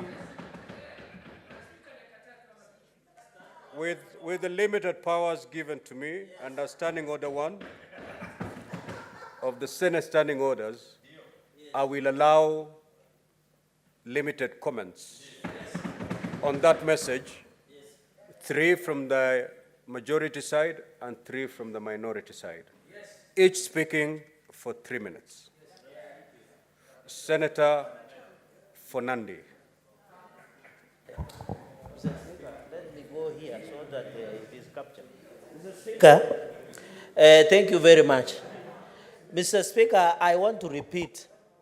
The reason as the majority side we supported an increment of 24 billion to 415 billion is to ensure there is equitable and equality in terms of development across the country. Mr. Speaker, it is a shaming. It is unfortunate that members of National Assembly, without running afoul of Standing Order 101, yesterday misled the country by saying we were removing CDF, Sijui Kera money. How, Mr. Speaker? And I'm wondering, how can they mislead the whole country? In fact, he asked, Mr. Speaker, asking for 415 billion, Mr. Speaker. He's being modest, considering the budget of the country is 4 trillion. Mr. Speaker, in fact, the National Assembly must blame himself because the latest audited account, Mr. Speaker, is them who have taken behind. It will become a hard, Mr. Speaker. Mr. Speaker, I want to ask. In fact, I'm donating myself for free to be part of mediation so that I can fix them, Mr. Speaker, at the floor of the House, Mr. Speaker. Because as Bob Marley said before he died at 36 years old, Mr. Speaker, in 1981, more fire, Mr. Speaker, he said there is much too honest in terms of running a society, Mr. Speaker. I want to challenge, and I know the National Assembly, Mr. Speaker, let us allow counties have for 15 billion. Let us develop our counties, Mr. Speaker. Even if there are corruption, let us fight corruption, but give money to counties for development, Mr. Speaker.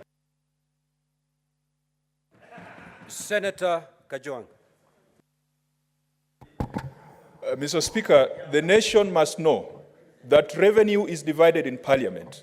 It is not divided at IBEC, it is not divided in Karen, it is not divided in private residences. And Mr. Speaker, I am very proud of this Senate, and more so the chair of the Finance Committee and the members of the Finance Committee, for standing up for county governments and for reasserting the role of Senate as a house that divides and allocates revenue. Mr. Speaker, when we set up that mediation committee, I hope we will put in men and women senators with spine, because in the 11th Parliament, we had mediation every year. In the 12th Parliament, we had mediation 3 out of 5 years. Mr. Speaker. Senator Kajwang, are you implying that we have senators without spine? Yes. Proceed. Proceed. Mr. Speaker, we have a lot of senators with spine, not all of them. But Mr. Speaker, I hope that the mediation committee will stand firm for the Senate, and they will not be intimidated by political party and partisan politics. This is about county governments. This is not about Kenya Kwanza. This is not about Azimio. And we hope that the way we stood up when you were coming up with a formula for revenue allocation, that this Senate will stand up to be counted. Where the Council of Governors failed at IBEC, where the National Assembly is failing county governments, that the Senate will be the house that lives up to defend and protect the interests of counties and their governments. And to the members of the National Assembly, when this money goes to counties, really, this money goes to constituencies. What we have seen of CDF, of course, there are some things on the ground we have seen, but we have also seen the cars in the parking lot coming from CDF. Let us be honest. You cannot be pointing fingers at governors and also not looking at what the rot and the problems that we have seen in allocation and distribution of the resources that should go to CDF. Mr. Speaker, the Supreme Court said that this House must be involved in decisions to do with the NGCDF, with the NGAF. And Mr. Speaker, we look forward to the day that that legislative proposal will be brought before the Senate, because the Senate will do the right thing and make sure that we respect the 2 levels of government in this country, national and county governments. Those are the 2 levels of government in the Constitution. Those other creatures were of the past Constitution. Mr. Speaker, the Senate is going to do the right thing, and the men and women in that mediation committee, please do not do what they did with Linturi. Shame on them. Shame. Senator Methu. Honorable Speaker, we watched with great disappointment yesterday, Honorable Speaker, as our colleagues were misleading the nation. And Honorable Speaker, there is something that we would want to demonstrate that was not demonstrated at the National Assembly yesterday.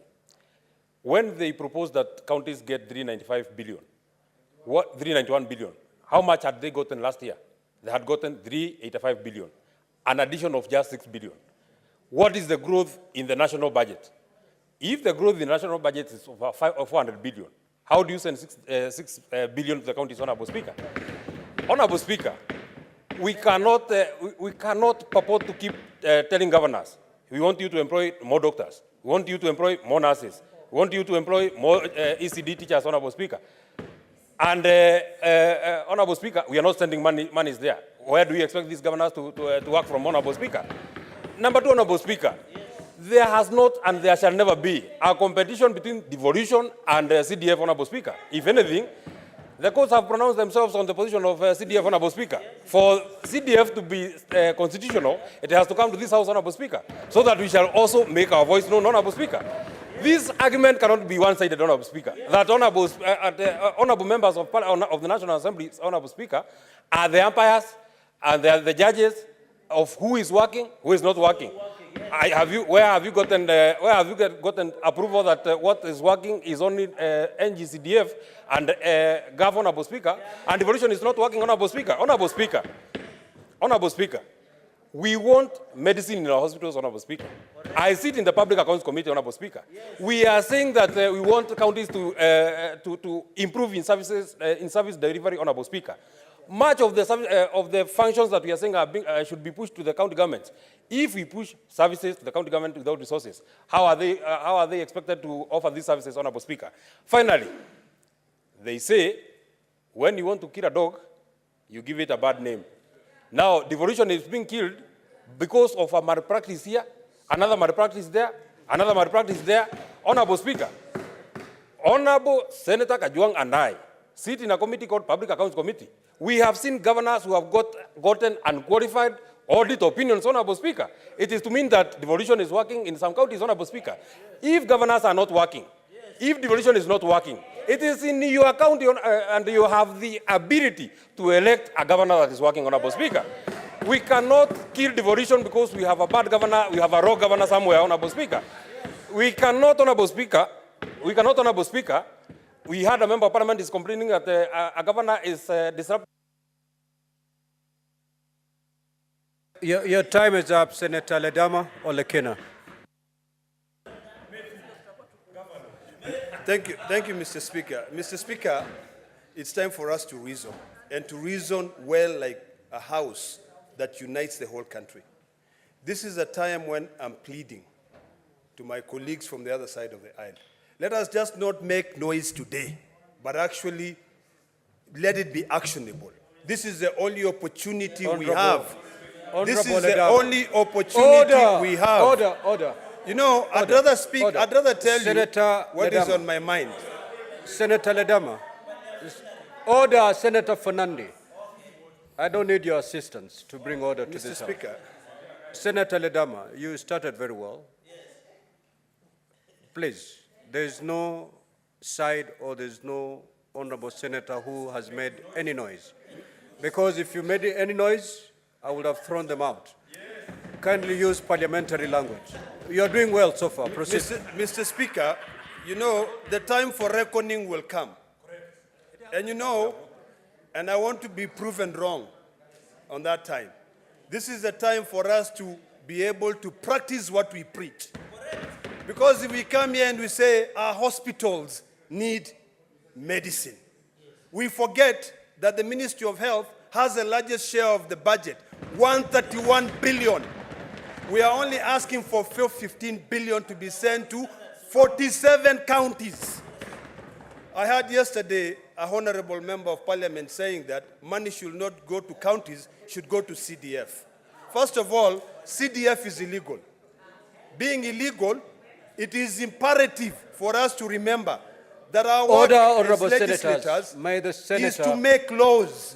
So we are making laws, we are dividing money between two levels of government.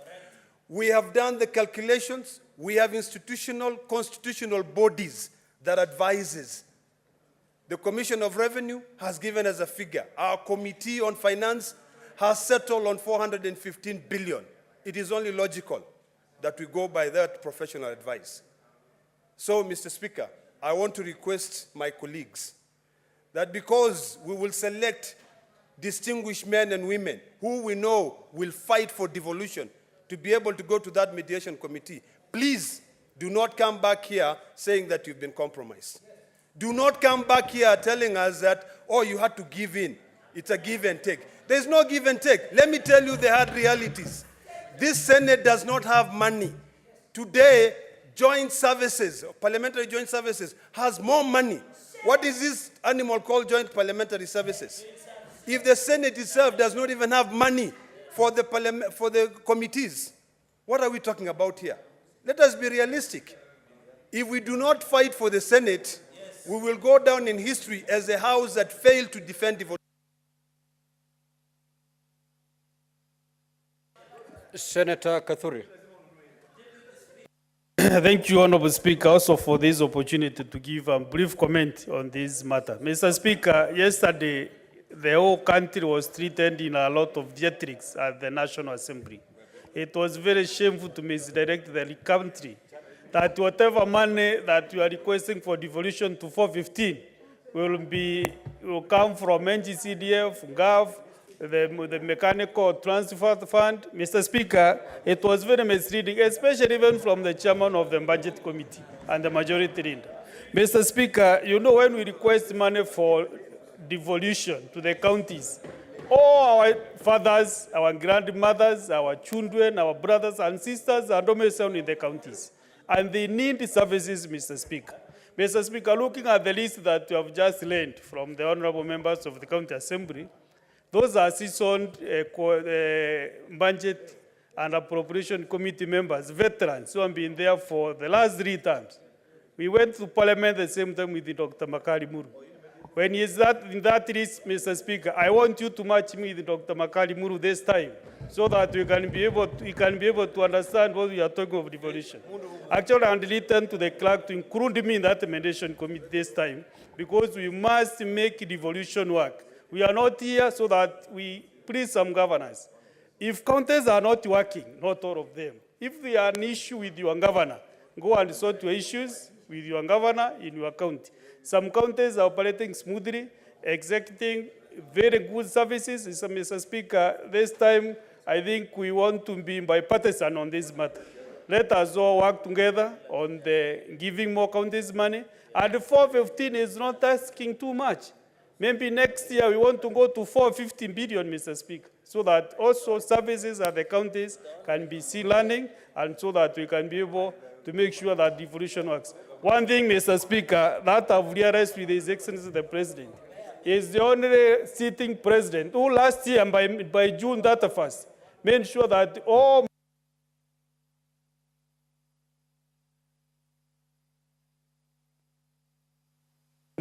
monies will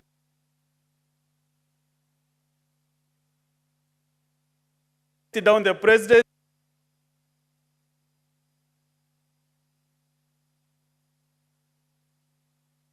Senator Faki.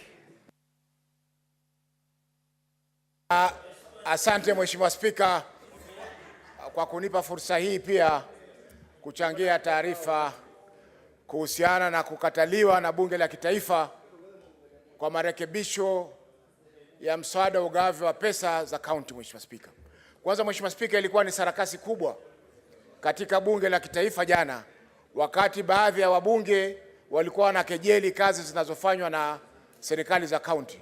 Mheshimiwa Spika, tumeona kwamba pesa zilizoongezwa na serikali kuu kwa kaunti zetu ni shilingi bilioni 6 peke yake.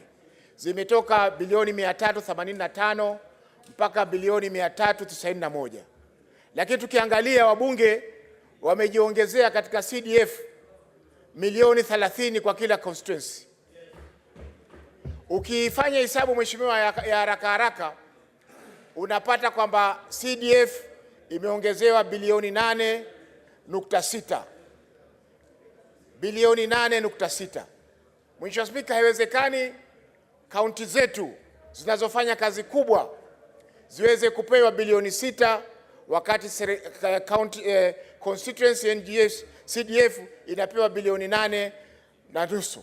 Mheshimiwa Spika, tukiangalia pia zile baadhi ya gharama ambazo zimeongezeka, tukiangalia huduma za afya, social health insurance, tukiangalia NSSF, tukiangalia housing levy, hizi zote zinaongezeka Mheshimiwa Spika, zinaongeza gharama ya county kwa zaidi ya bilioni 20. Kwa hiyo Mheshimiwa Spika, haiwezekani sisi kama bunge la Senate ambao ndio tunalinda ugatuzi, tuweze kuambiwa kwamba kaunti zetu hazifanyi kazi. Kila kaunti, Mheshimiwa Spika, inafanya kazi. Kama kaunti yako haifanyi kazi, ni wewe na gavana wako. Kama Kiambu haifanyi kazi, ni wao na Wamatangi, gavana wa Matangi. Kama Murang'a haifanyi kazi, ni wao na Kang'ata. Kama Meru haifanyi kazi, ni wao na Kawira. Lakini wasiweze, kwa sababu kama Kisii haifanyi kazi, ni Uroba na Simbarati. Kwa Mheshimiwa Spika, kila soko, Mheshimiwa Spika, katika sokoni, Mheshimiwa Spika, ukinunua tomato, kuna nyingine ni mbovu, nyingine ni nzima. Na ndio hivyo hivyo katika ugatuzi, na ndio hivyo hivyo katika CDF. Kuna wananchi ambao wanalia katika CDF yao hawapati huduma zozote, lakini pesa kila mwaka zinakwenda katika CDF hili. Kwa hiyo na wasii wenzangu ambao tutachaguliwa katika... Senator Alexander Mundigi.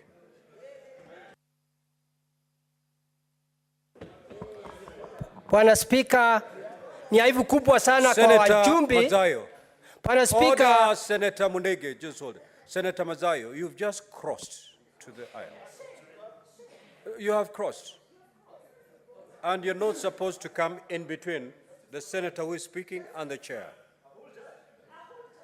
Proceed, Senator Mundigi. Asante Bwana Spika, ni aibu kubwa sana katika Kenya MP 349 kusema magavana wafanyi kazi.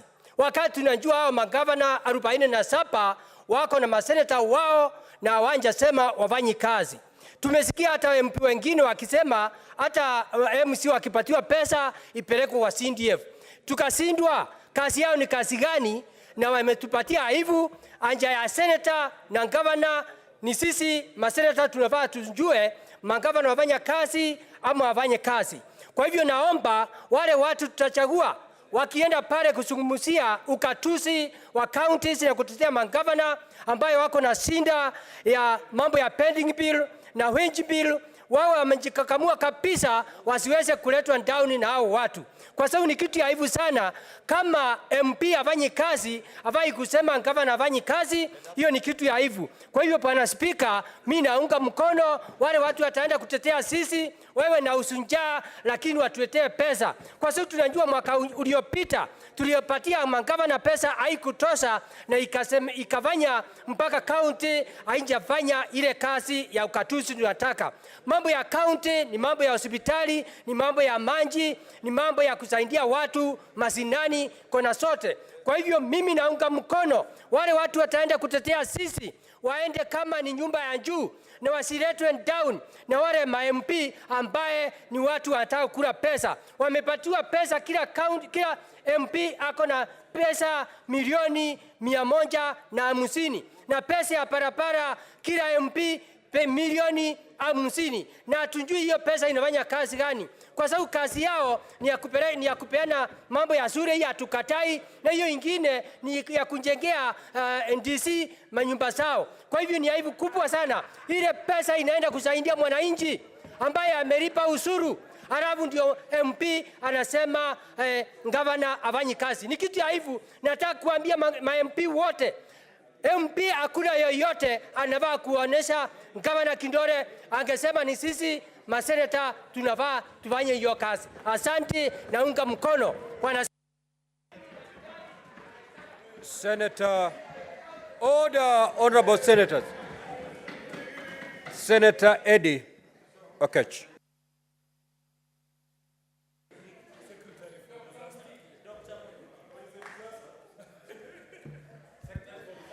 Mr. Speaker, I think it is high time that the Senate, these honorable senators, and the people of Kenya march on the streets and take these MPs out of Bunge.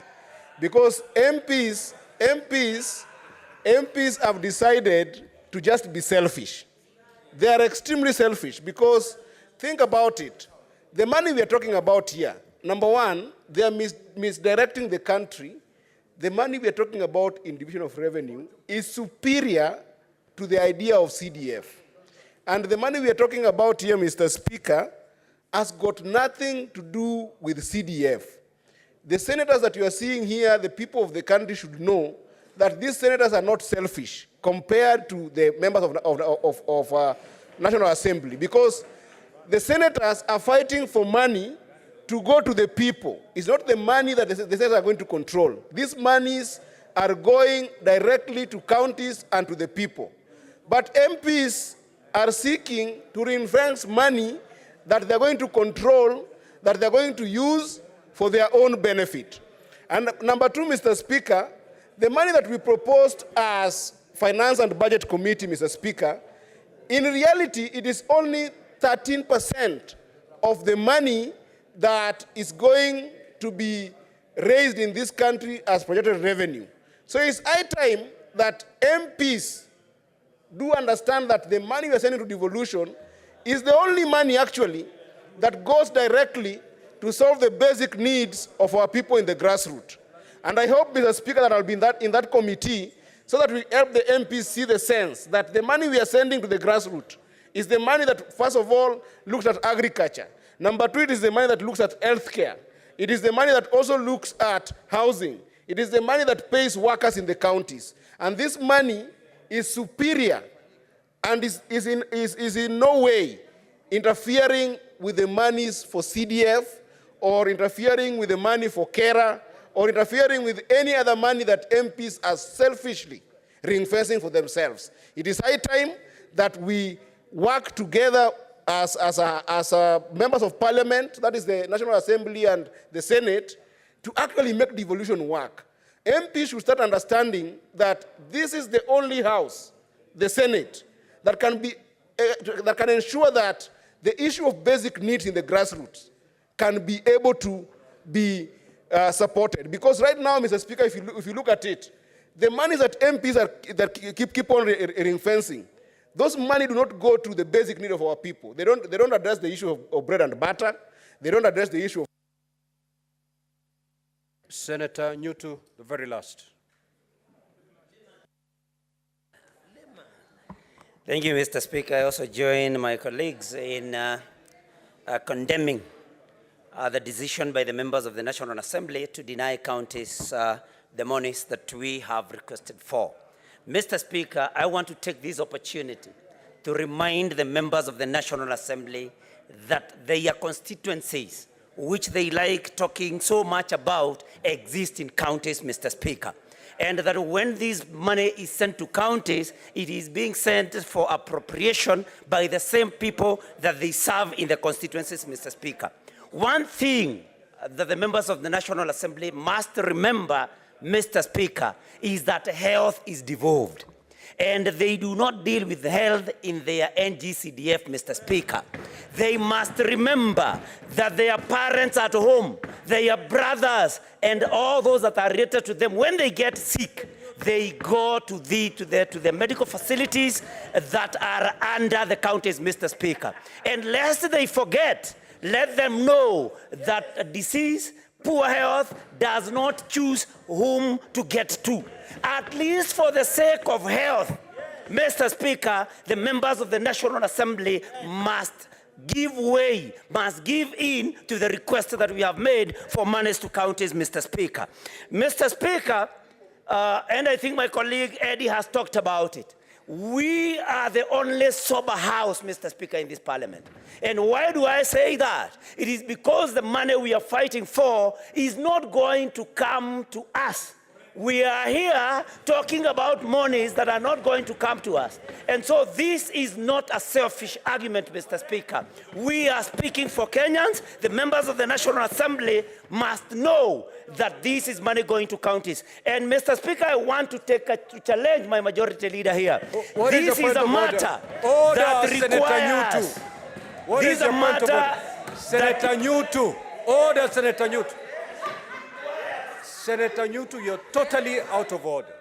When the chair speaks, you shut up. Can you yield? Can you take your seat?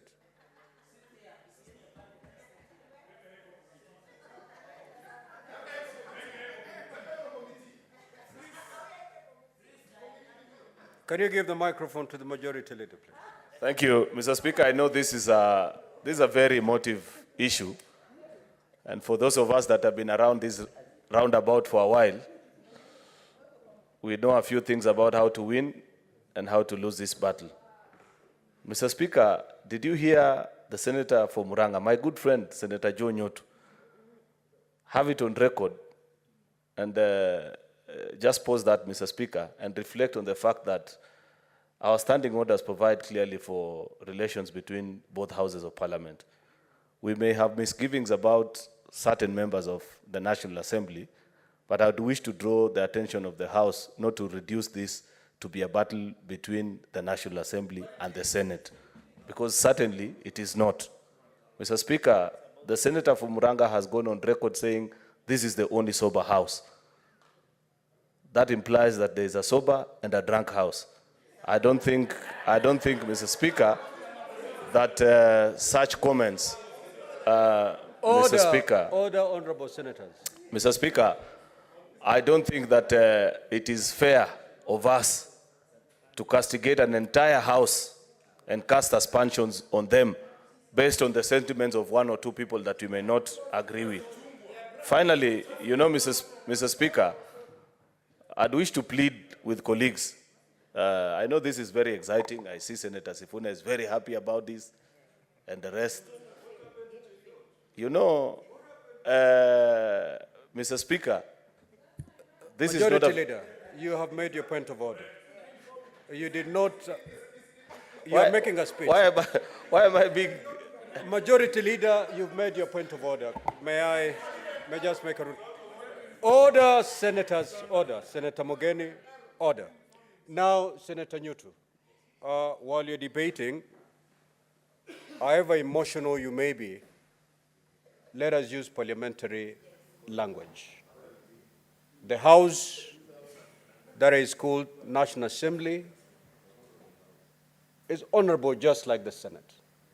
So when you're referring to the other house, please refer it with some decorum. Now that you've concluded your remarks, we will let the matter, we will order, we'll terminate that debate there, and I will ask the clerk to proceed to call the next order.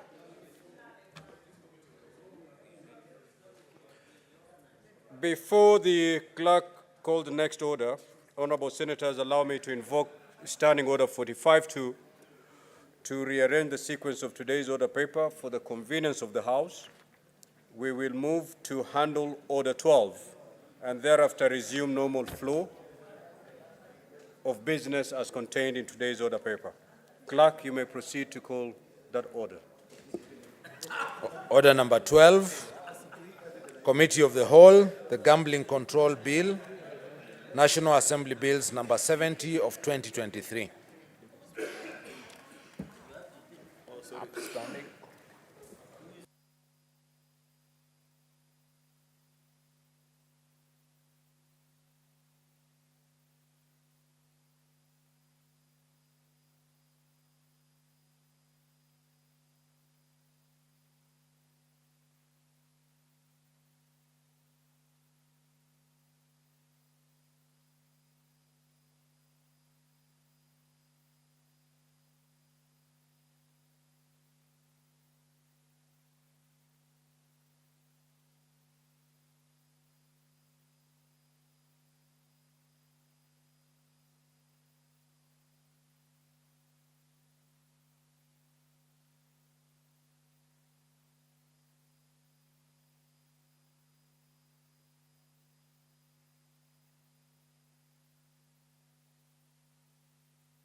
Honorable Senators, let's transact business. No time to waste. Senator Medu. Honorable Senators. Senator Medu and the Kamkunji led by the minority leader. Let's dismantle those Kamkunjis. Minority leader. Senator Mazayo.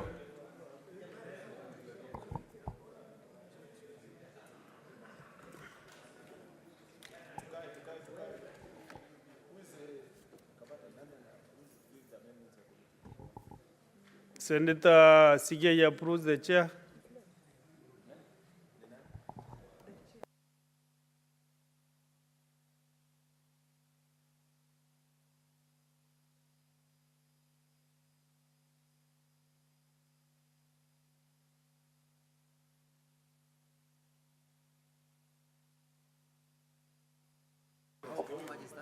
Here's the vice chair. Huh?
Honorable members, let's now be back in order.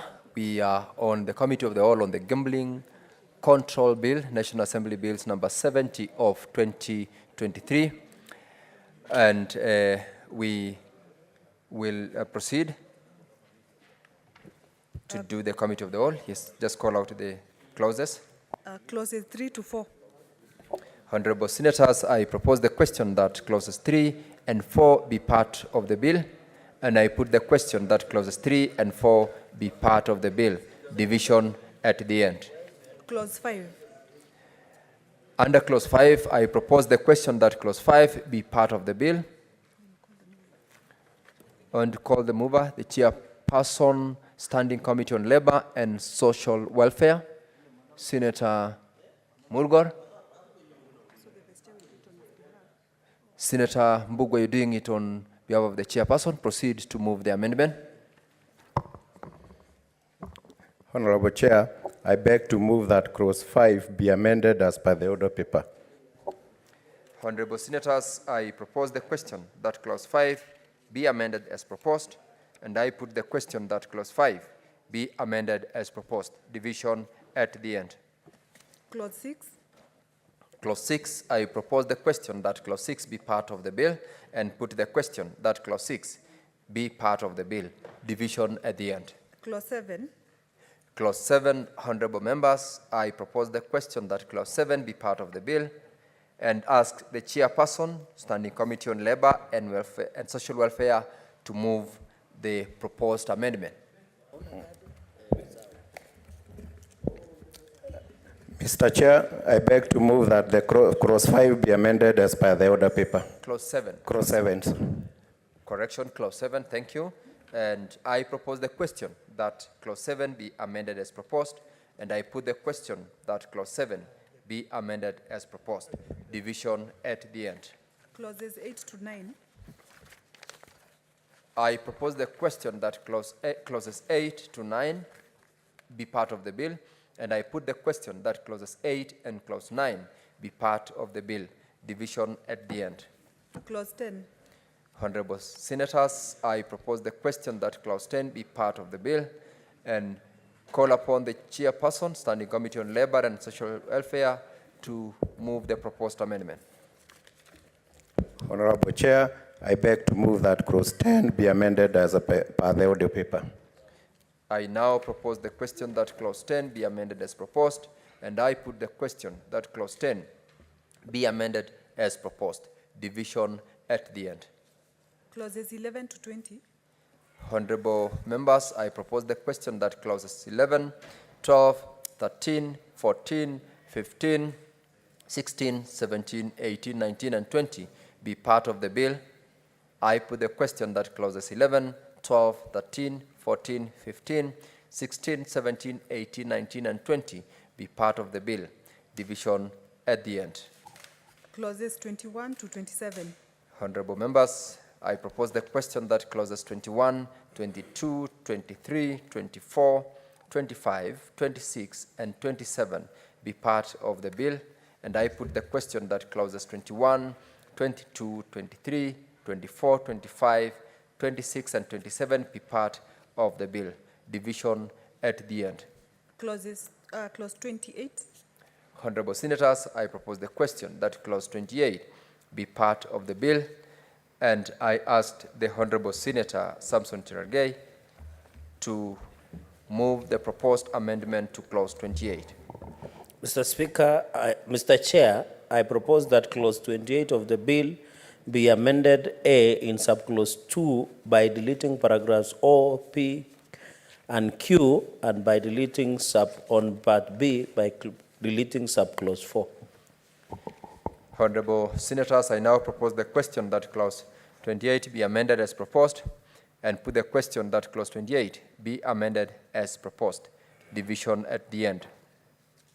Clauses 29 to 30. I propose the question that clause 29 and clause 30 be part of the bill, and I put the question that clause 29 and clause 30 be part of the bill. Division at the end. Clause 31. I propose the question that clause 31 be part of the bill, and call upon Senator Cherargei to move the proposed amendment. Chairperson, I propose that clause 31 of the bill be amended in subclause 3 by deleting the word 12 appearing immediately after the words a period of and substituting thereof the word 36. I now propose the question that clause 31 be amended as proposed and put the question that clause 31 be amended as proposed. Division at the end. Clauses 32 to 40. I propose the question that clause 32, 33, 34, 35, 36, 37, 38, 39, and 40 be part of the bill. And I put the question that clauses 32, 33, 34, 35, 36, 37, 38, 39, and 40 be part of the bill. Division at the end. Clauses 41 to 50.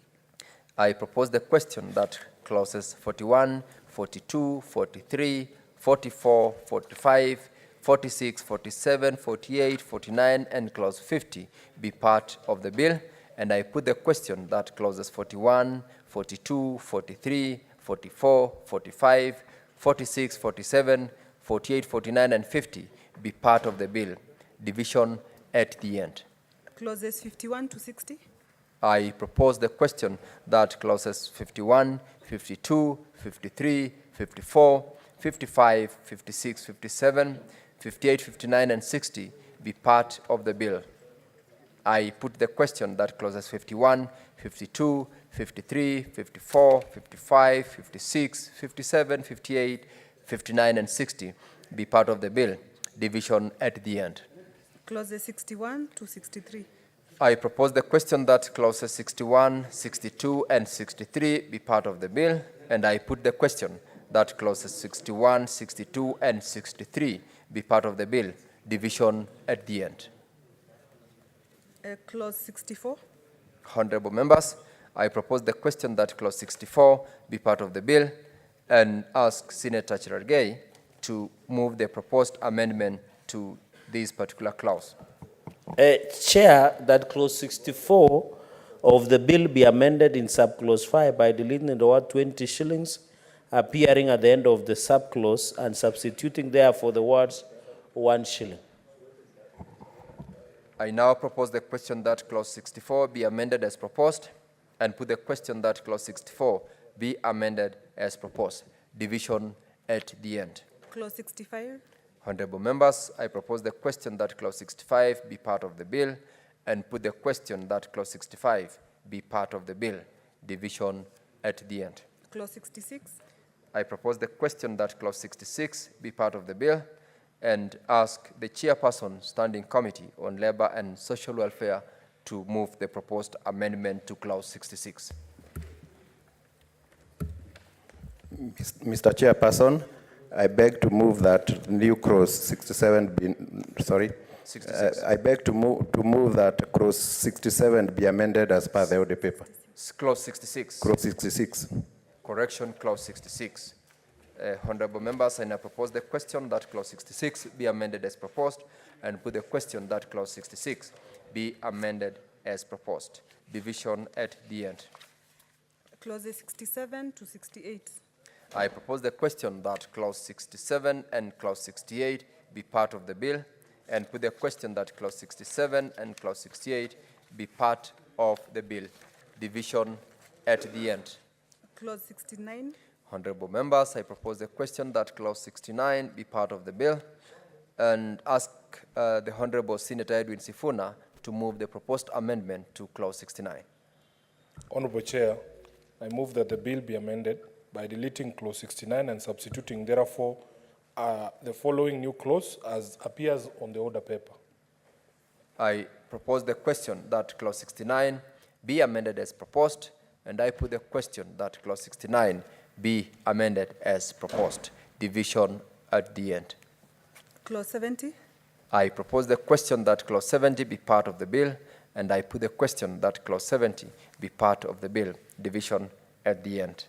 Clause 71. Clause 71, I propose the question that clause 71 be part of the bill and ask the Honorable Senator Samson Cherargei, MP, to move the proposed amendment to clause 71. Mr. Chairperson, I propose that clause 71 of the bill be amended in subclause 3 by deleting the words 5 million, appearing immediately after the words not less than, and substituting therefore with the words 50,000. I now propose the question that clause 71 be amended as proposed and put the question that clause 71 be amended as proposed. Division at the end.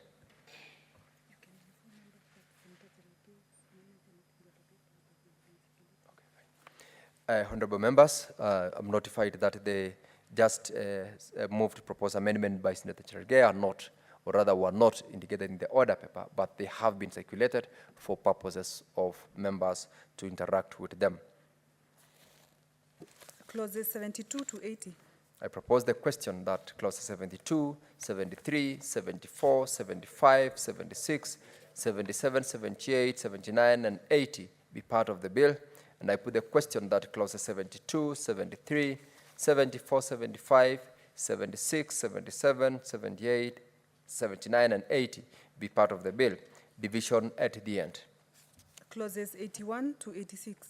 I propose the question that clause 81, clause 82, clause 83, clause 84, clause 85, and clause 86 be part of the bill. And I put the question that clauses 81, 82, 83, 84, 85, and 86 be part of the bill. Division at the end. Clause 87.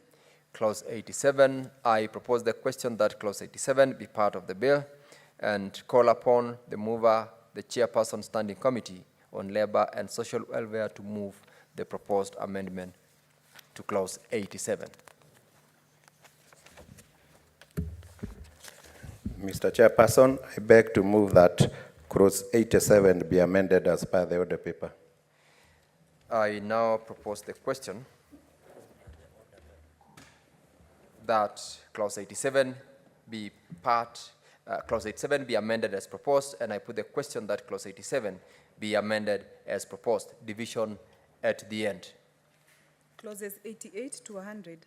I propose the question that clauses 88 to 100 be part of the bill, and I put the question that clauses 88 to 100 be part of the bill. Division at the end. Clauses 101 to 110. I propose the question that clause 101, 102, 103, 104, 105, 106, 107, 108, 109, and 110 be part of the bill, and I put the question that clauses 101, 102, 103, 104, 105, 106, 107, 108, 109, and 110 be part of the bill. Division at the end. Clauses 118, 111 to 118.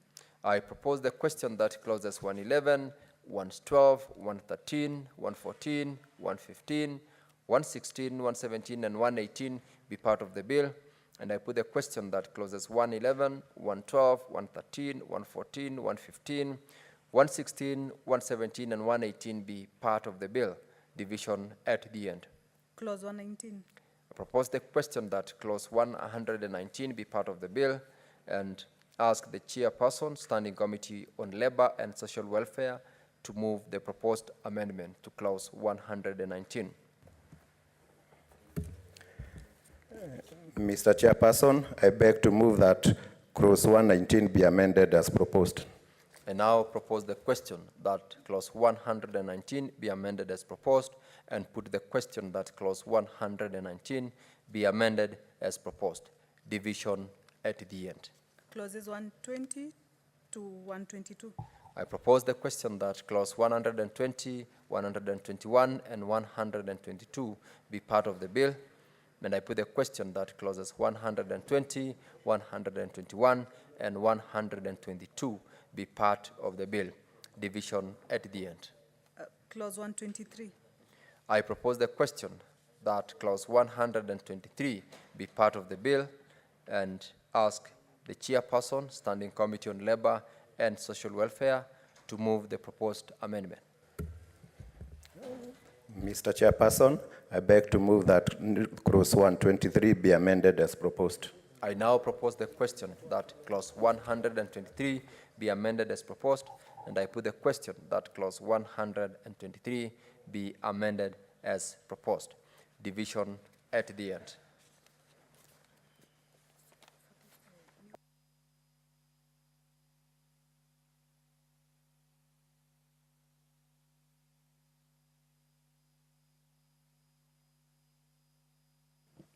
New clause 117A. New clause 117A. I ask the chairperson, Committee on Labor and Social Services, Social Welfare, to now read a second time the proposed amendment to clause 117A. Mr. Chairperson, I beg to move that the new clause 117A be now read a second time. I now propose the question that new clause 117A be now read a second time, and I put the question that new clause 117A be now read a second time. Division at the end. The first and second schedules. I propose the question that the first and second schedules be part of the bill, and I put the question that the first and second schedules be part of the bill. Division at the end. The third schedule. I propose the question that the third schedule be part of the bill, and I call upon Senator Cherargei to move the proposed amendment.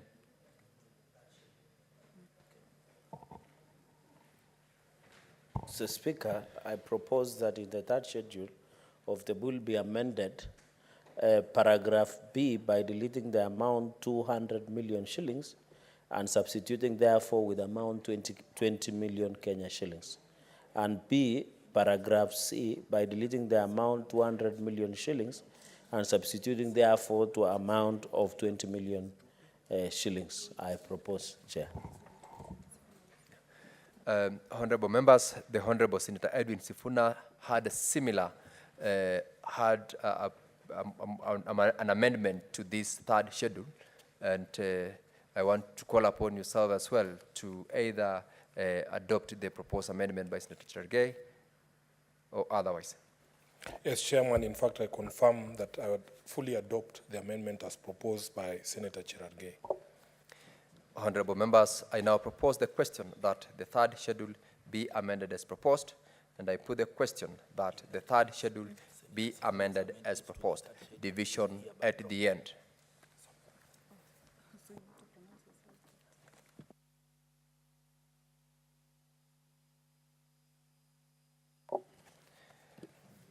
With regard, honorable members, to the third schedule, where the Honorable Senator Sifuna has adopted the proposed amendment by Senator Cherargei, the proposed amendments by Senator Sifuna pursuant to adoption of Senator Cherargei's amendment is hereby dropped, and the proposed amendment by Senator Cherargei is adopted.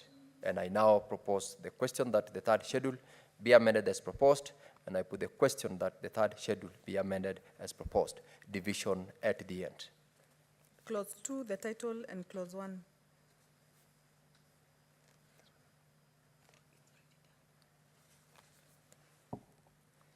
Honorable members, I now propose the question that clause 2, the title, and clause 1 be part of the bill, and I put the question that clause 2, the title, and clause 1 be part of the bill. Division at the end.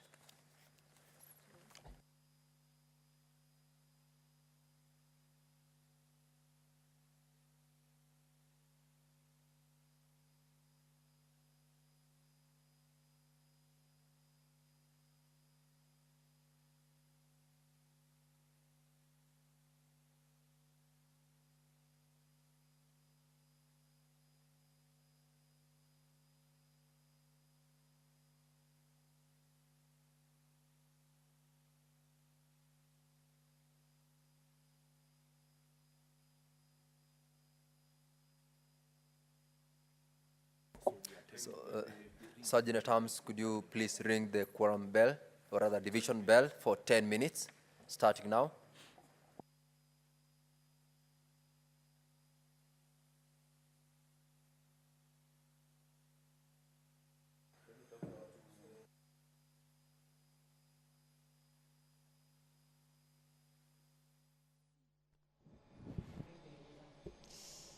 Umeniumiza.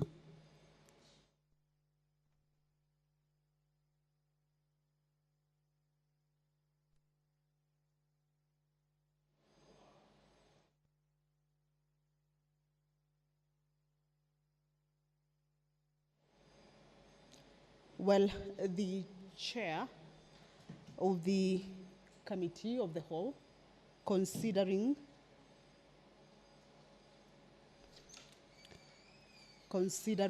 the gambling control bill, a bill originating from the National Assembly, bill number 70 of 2023, that is Honorable Hilary Sigei has directed that the division bell be rung for 10 minutes.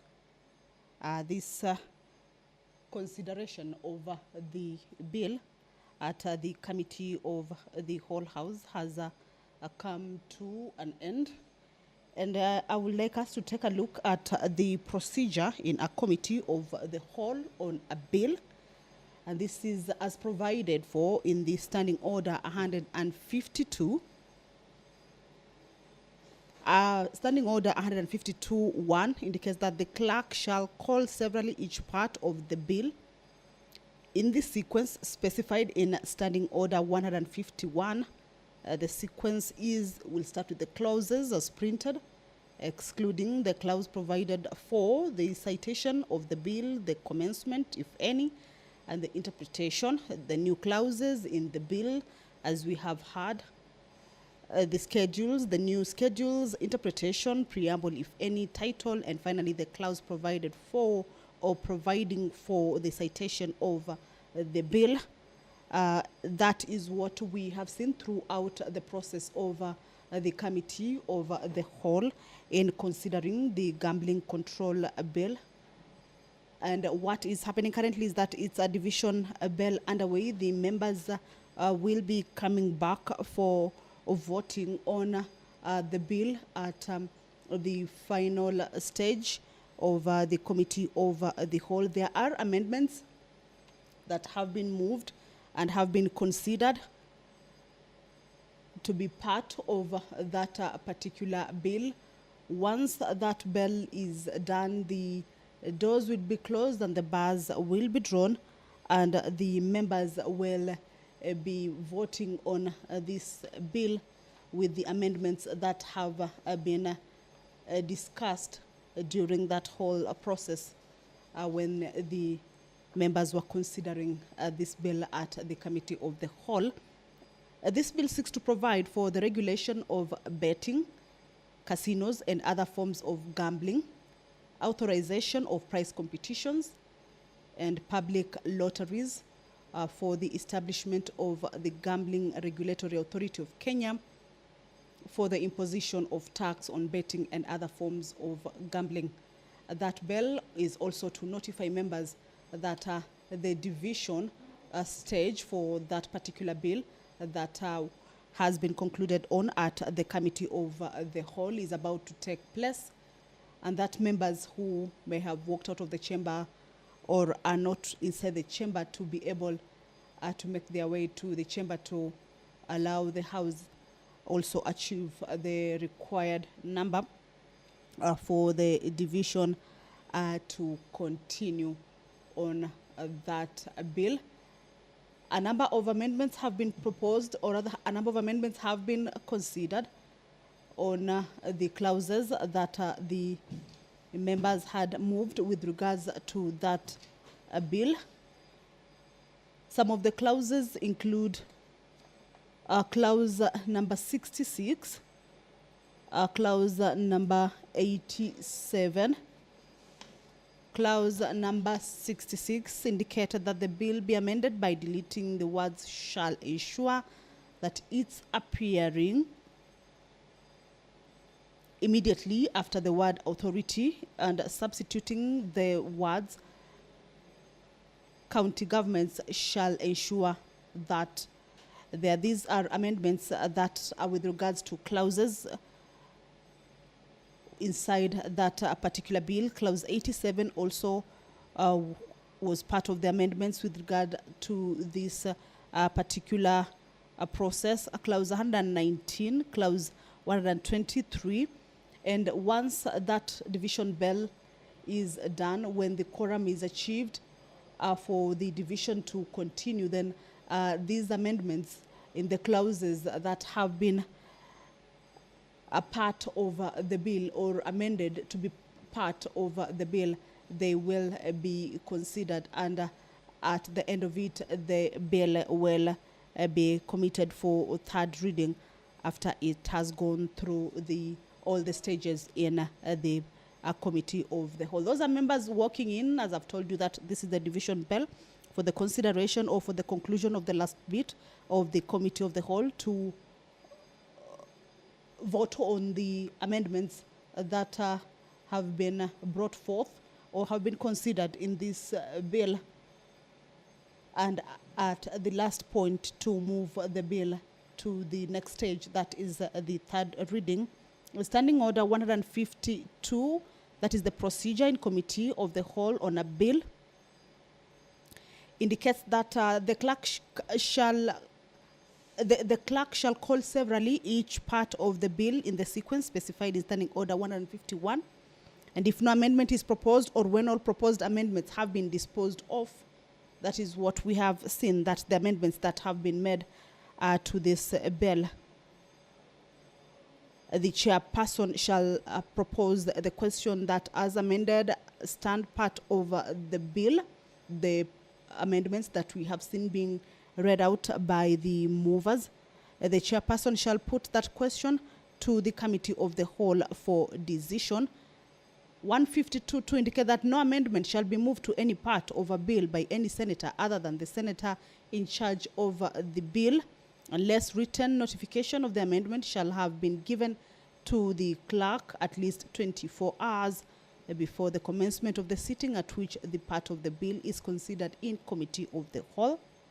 152 to indicate that despite paragraph 2, where an amendment has been moved to any part of a bill, in accordance with this paragraph, any senator may move an amendment to that amendment on delivering to the chairperson the terms of his or her amendment in writing. Part 4 indicates that a senator moving an amendment or a further amendment to any part of the bill under paragraphs 2 and 3 shall explain the meaning, purpose, and effect of the proposed amendment or further amendment. Part 5 indicates that the amendment shall be permitted to be moved to a bill if the amendment deals with a different subject or topic or unreasonably and duly expands the subject of the bill, or is not appropriate or is not in logical sequence to the subject matter of the bill. Well, senators have walked into the chambers. The bell is off. We will just want to understand whether, okay, the bell is still on, meaning that that quorum has not yet been achieved. This is the division bell.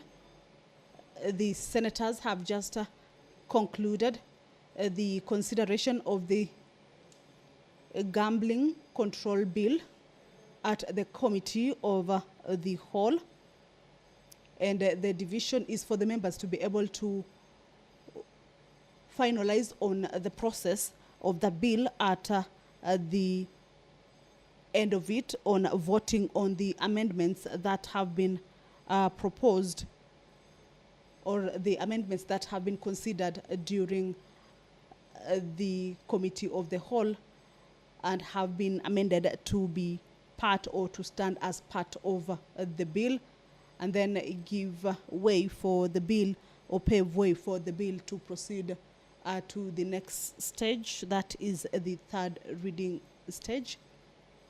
But this is a bill that seeks to provide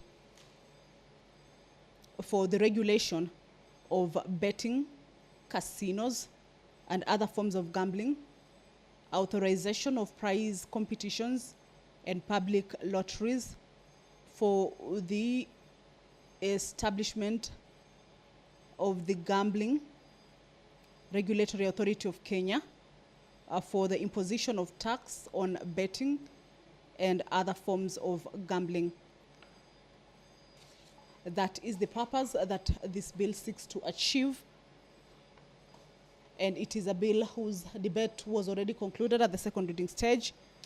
Amendments that were brought forth at that point have been considered at the committee of the whole House. And now the process of considering those amendments has been disposed of with, but the voting is what is now set to happen on the amendments that have been discussed there and are set to be put as part of the bill. So allow me to. Senator Halwale, let's resume our seats for purposes of reporting. Honorable members, we need to report on the progress. I want to call upon the mover, the majority leader.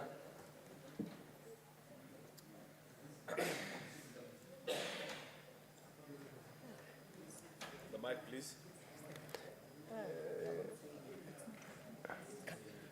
Proceeds to report from the dispatch. Yes. Honorable Chairperson, I beg to move that the committee do report to the Senate its consideration of the Gambling Control Bill, National Assembly Bill number 70 of 2023, and its approval thereof with amendments. Honorable members.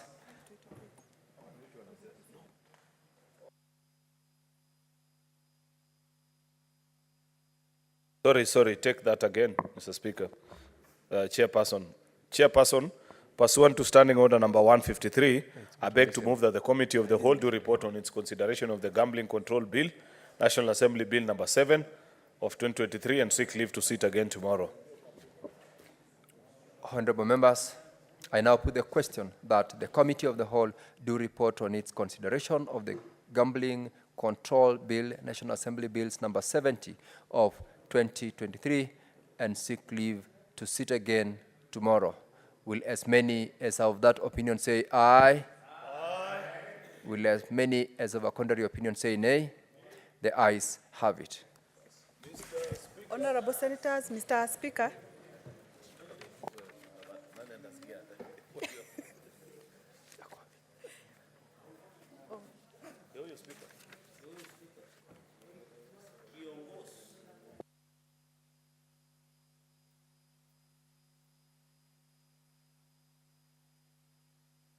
Honorable Senator.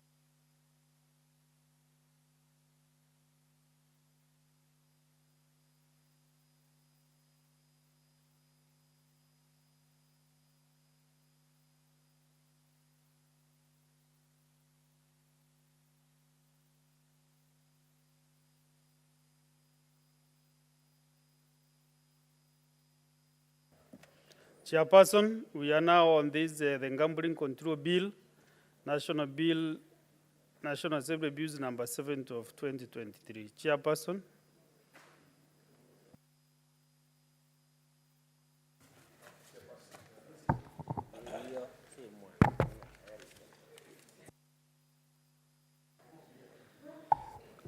Thank you, Honorable Speaker. Honorable Speaker, I beg to report that the Committee of the Whole has considered the Gambling Control Bill, National Assembly Bills number 70 of 2023, and seeks leave to sit again tomorrow. Mover. Okay. Honorable Speaker, I beg to move that the House do agree with the committee on the said report. I request the Senator for West Pokot to second. Senator Mulugo Julius.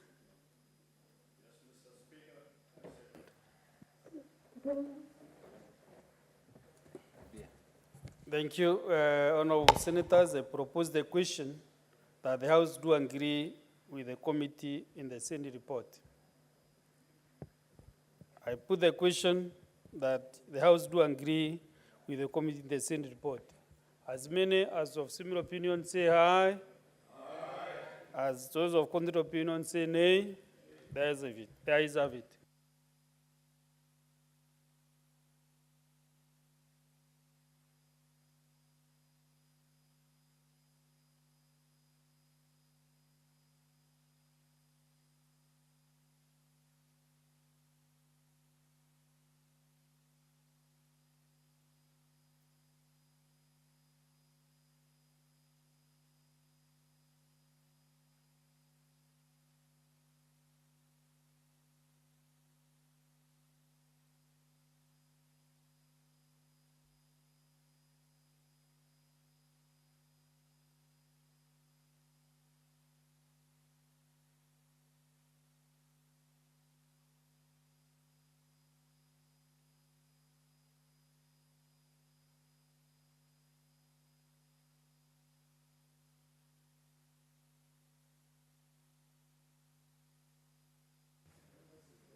Okay, Senators, we are going back to using standing order 45-2. We go back to order number 8. And then 9 in that order.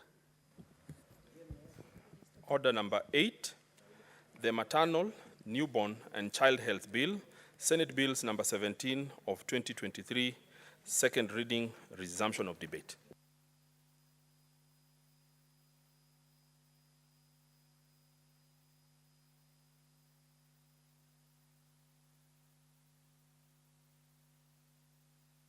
Senator Kalora, you seem to have spoken on this bill. Sorry? Okay, proceed and make your brief comments. Either you or Senator Chalgay, are you ready also? Okay. So are you quizzing on by camera or the other one, under number 8, newborn child? As an expert in that field, proceed and make your comments.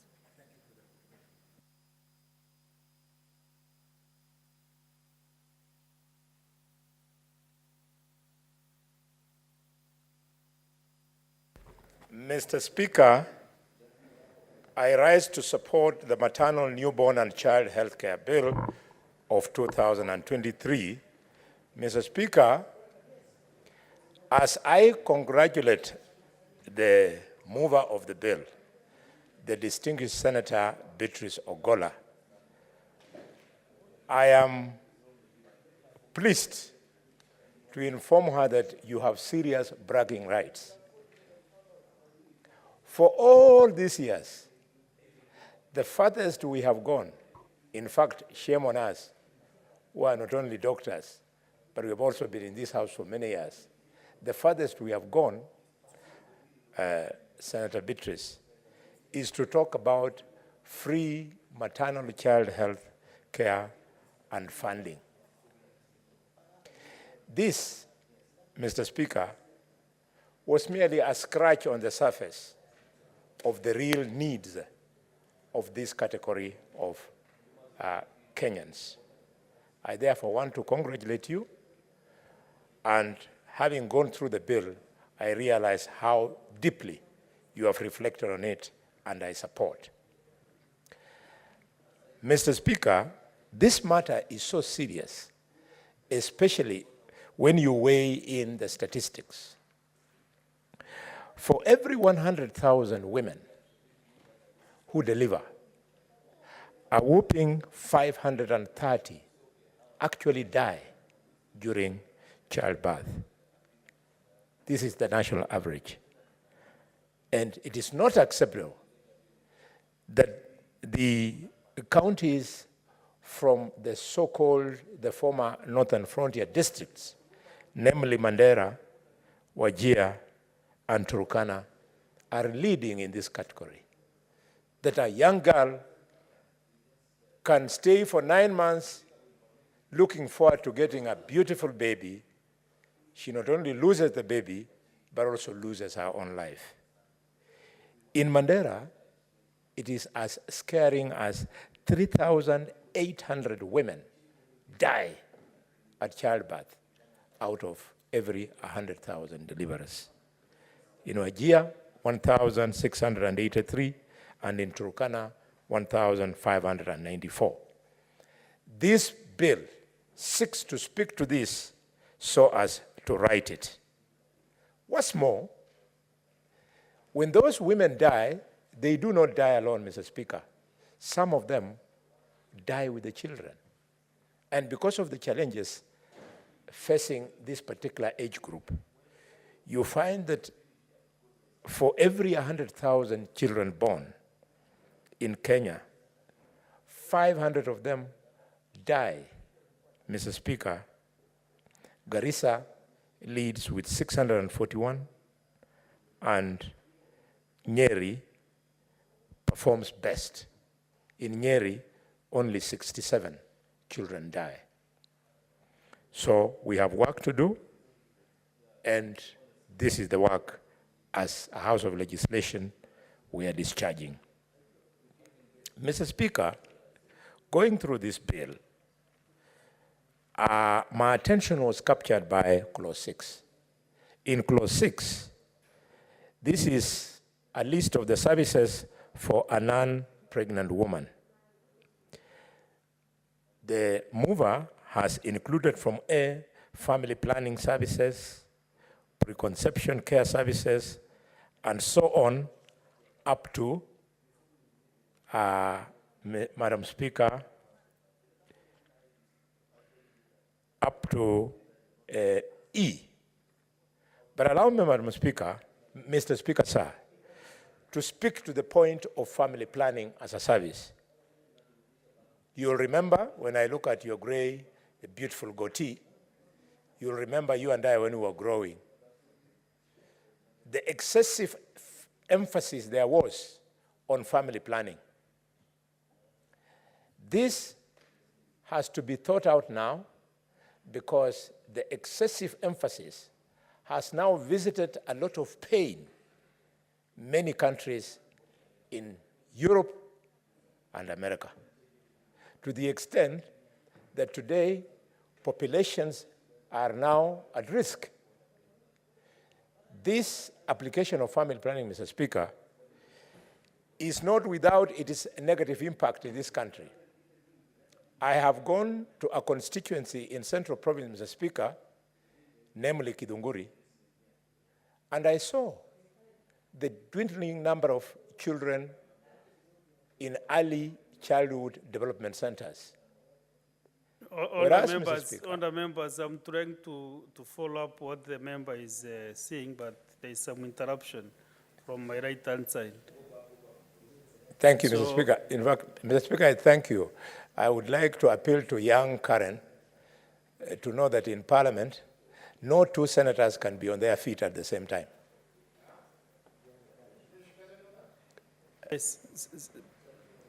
Thank you. Senator Cullen and So, Mr. Speaker, the fact that we are starting to see it here at home, if we don't manage it well, we might find ourselves where China is today, where Sweden is, where Finland is, where they are paying parents to get pregnant and bring up children. When I see His Excellency the President trying to encourage young people to look for jobs beyond our borders, some people try to undo that innovative move by referring to what President Kibaki said. Kibaki was encouraging our professionals to remain here. But 20 years later, where Kibaki was is not where the world is. So we are now the ones who have the capacity to bring forth children who can not only work for us, but also work for the community of nations. Mr. Speaker, I'm also impressed by Clause 7. Sorry, Senator Boni, did you just close through my Senator Chalagay? Yes. And did not see you on board that side because you are very visible, so I did not see you walk to the higher. Mr. Speaker, sir, in Clause 7, the bill seeks to offer services for pregnant women, and amongst them, there is early detection of pregnancy, free prenatal care, and so on. I would like to encourage the mover to allow for a deliberate provision in our law for cash transfer. Cash transfer to pregnant women. I remember 20 years ago when I came into Parliament, I moved a motion to ensure that pregnant women receive cash transfer. It was defeated at that time. But today, Mr. Speaker, sir, if we are transferring cash to people who are 70 years and above, then this is the time for us also to address the other end. We are transferring cash to the geriatrics. Let us now transfer cash to the pediatrics. We should not just care about old people, and forget about the women who give birth to the children who will eventually become old people, Mr. Speaker. Mr. Speaker, in clause 9, the bill seeks to provide services for women with special needs. This is very important, Mr. Speaker. Mr. Speaker, we have a list from A to F trying to specify who are these women who deserve special needs. The bill is very clear, but I want to draw the attention of the mover that you have left out something small. When I was practicing medicine at Kenyatta National Hospital and at Pumwani Hospital, Mr. Speaker, young mothers would come to labor ward. And once she pushes the child shoots the first cry, you hear the cry of the child, and you hear the scream of the mother. And what is the mother saying? Quote, "Staki mtoto, daktari staki mtoto," unquote. So the child is there, the mother, my midwives would quickly respond by lifting the child and showing the child so the mother can bond with that child she's refusing. And the girl turns the head and closes the eyes and says, I don't want to see, staki mtoto. So we need, in this bill, to provide, especially for adolescents who do not want to keep the children after birth. Because once we recognize it into law, we will know what to do with it. Why it is important, it is because out there, outside the maternity, because the nurses are under a lot of pressure. Like in Bumwani at one time, you can have 40 to 50 women popping up children in 1 minute. So the nurse is overwhelmed. Now, human traffickers now take advantage. They then traffic these children, and these children are denied an opportunity to go into the hands of a loving somebody. They end up in the hands of a trafficker whose interest is just to make money. I thought you should add that. Mr. Speaker, clause 4 speaks to courteous treatment.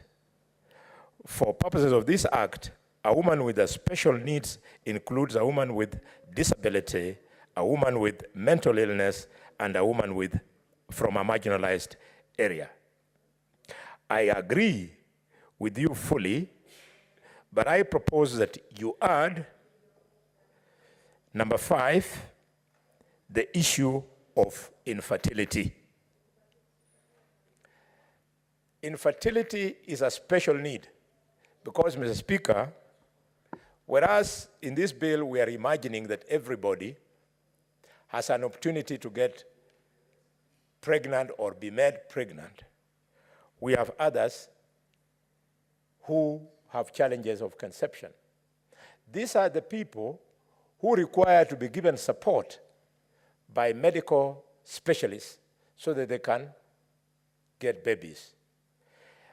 Colleagues, you have heard of in vitro fertilization, and you have heard of surrogate mothers who would want the fertilized ovum to be implanted in their uterus. Then they carry the baby for the woman who was having problems with fertility to hand over the baby later. We need to put this in law so that since in vitro fertilization is very expensive, we see how we can support ordinary Kenyan women who have the same challenges of infertility but cannot afford the cost of in vitro fertilization. Secondly, we need to tighten the law because if it is not there, a woman who was carrying a fertilized ovum in her womb also becomes attached to that baby. After carrying for 9 months, when she delivers, if there's no law, she will refuse to release that child to the woman whose husband donated the sperms that fertilized the ova that the doctors withdrew from her ovary and then implanted in the surrogate mother. So we need this in law. And Mr. Speaker, we have a further challenge, which I would like to draw the attention of the mover. You know, not all people who get pregnant want to see the pregnancy up to the end of 9 months. Then also, some of the people who want to see the pregnancy up to the end of 9 months fail to reach there because of something called abortion. Abortion is not well addressed in the laws of this country, and therefore in this very innovative bill, I urge that we put a provision in clause 11 whereby we find a place for abortion in 2 ways. One, a woman who gets a spontaneous abortion,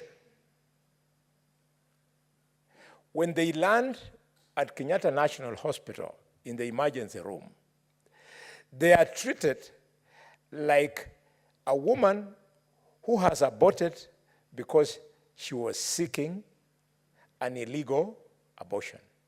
So the treatment is traumatizing.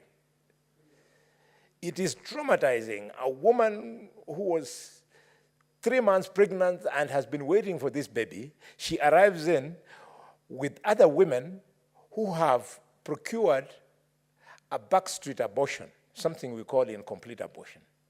And they are treated very inhumanly because assumption is that all these women might have sought backstreet abortions. So we need the law to be clear so that care is given to these women. And more importantly, because the mover has remembered the mental health of the pregnant women, please, we need to have counseling services at the abortion end of the law to provide for mental care for women whose children die during abortion, and also women who themselves actually die when procuring an abortion. Mr. Speaker, clause 12 speaks to the role of the Cabinet Secretary. And the mover of the motion has clearly given those roles, and I want to laud you. Given the experience we had in the fertilizer, it looks like we should continue going your route, so that every law should be telling a minister their role. So when a minister of health has failed to observe what you have stipulated in clause 12, if a motion of impeachment is brought against that minister, they don't start shifting blame. Because the death of a mother, the death of a baby, it's extremely traumatizing, and if there was something that a cabinet secretary was supposed to do to prevent it, and they don't, then let us be where Finland is, where Sweden is, where the US is. That is, then the cabinet secretary takes political responsibility. I laud you for this. Now, Mr. Speaker, in clause 13, the bill seeks to ensure that reports are taken to Parliament. And the mover says that a report under this section shall include a description of the activities and interventions undertaken by the ministry in respect of maternal, newborn, and child health services, and B and C. I would like the mover to also consider amending the bill by introducing 13(2)D, where D, I propose that the report to be brought to Parliament should include a record per county of the maternal deaths and a record per county of the neonatal deaths. Why this is important is that we are now in the era of devolution. So, because to me, the new constitution, devolution was about serving people. And this is a bill seeking life, and the women giving people an opportunity to start life, get the best services. If we get this per county,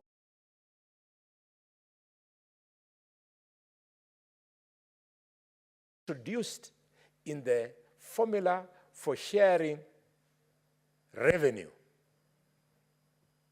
the factor of maternal deaths and neonatal deaths, so that the counties that have got the highest number of maternal deaths, like Mandera, Madam Speaker, like Wajir, like Turkana, can actually have it factored in so that they get a higher allocation to be able to meet that particular challenge. Let me pause for a second, because I see Senator Kavindu is here.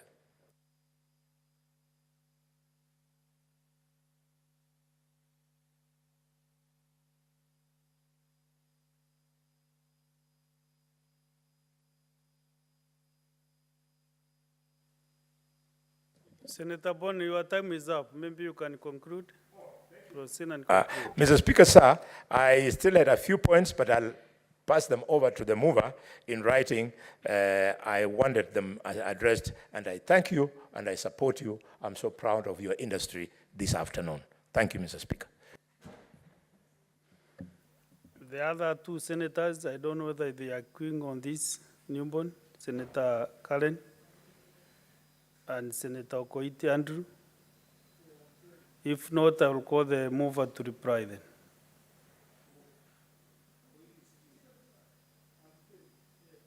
You are queuing on the newborn? Okay, proceed. Thank you. Thank you, Mr. Speaker.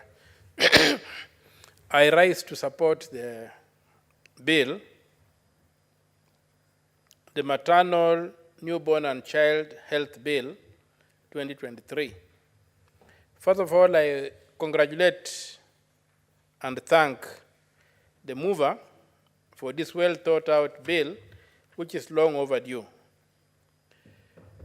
Pregnancy is not a disease, but this country has made pregnancy to be a disease. That's why women are dying of pregnancy. Pregnancy is a primary healthcare issue that is very well located within the counties. And if anything, if there's any component of healthcare that counties are supposed to address, for me, it is maternal health. The child, maternal health, and all the things that are associated with it, to ensure that women don't die, children don't die, women don't fall sick, and women have the care they require to bring in new members of the future of this country into life. For without mothers, we have no society. But I've seen healthcare facilities across this country, and especially in Busia County, are terrible. There's one hospital that has been declared virtually by residents to be a death trap. It's Kocholia Hospital in Busia. The rate at which women die in that hospital is unacceptable.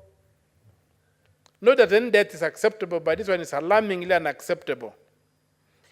And so I pray that this bill should get the support it requires.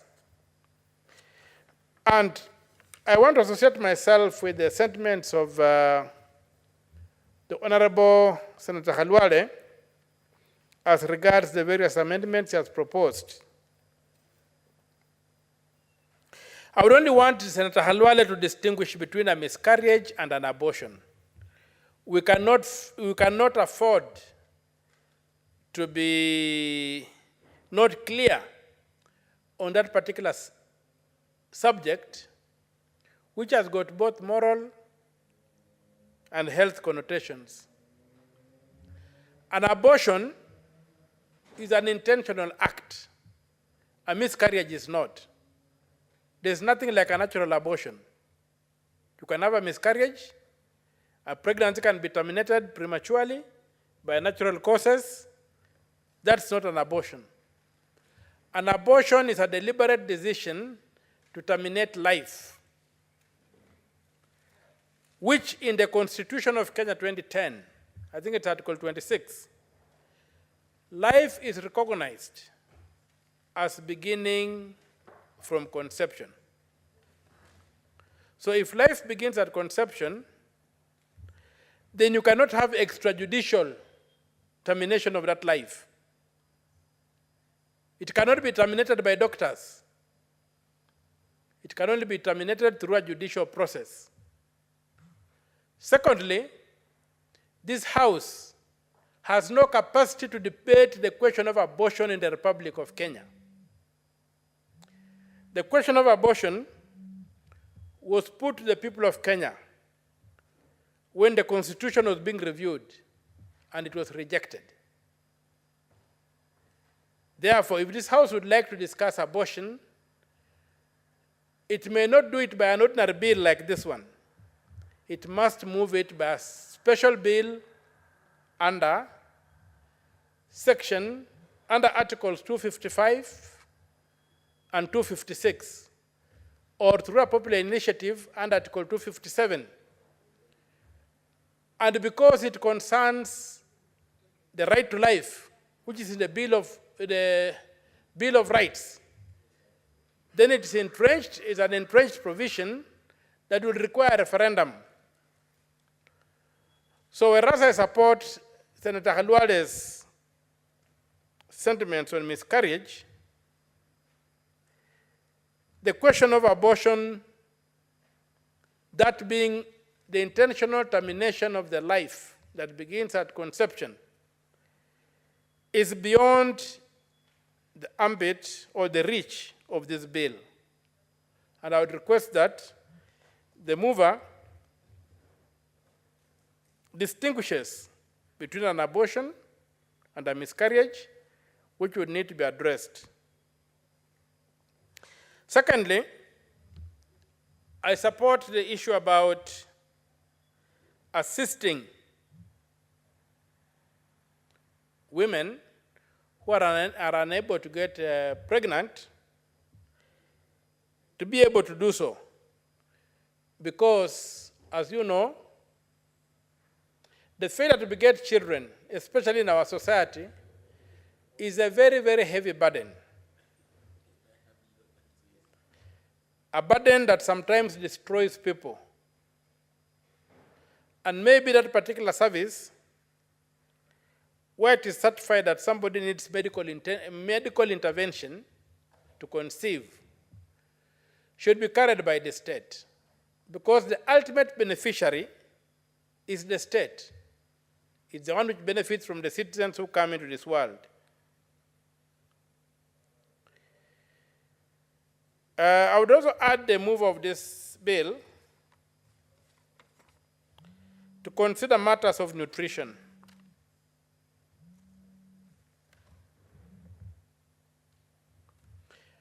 Of the newborn babies, because basically we need to create an environment where it is possible to transmit life effortlessly. And it would be upon the state, for me, to provide for a newborn baby with the basic necessities for the baby to learn to lead a healthy life. Beyond immunization and various vaccinations, to be given basic nutritional requirements for the development of that baby into a functional human being with all capacities going.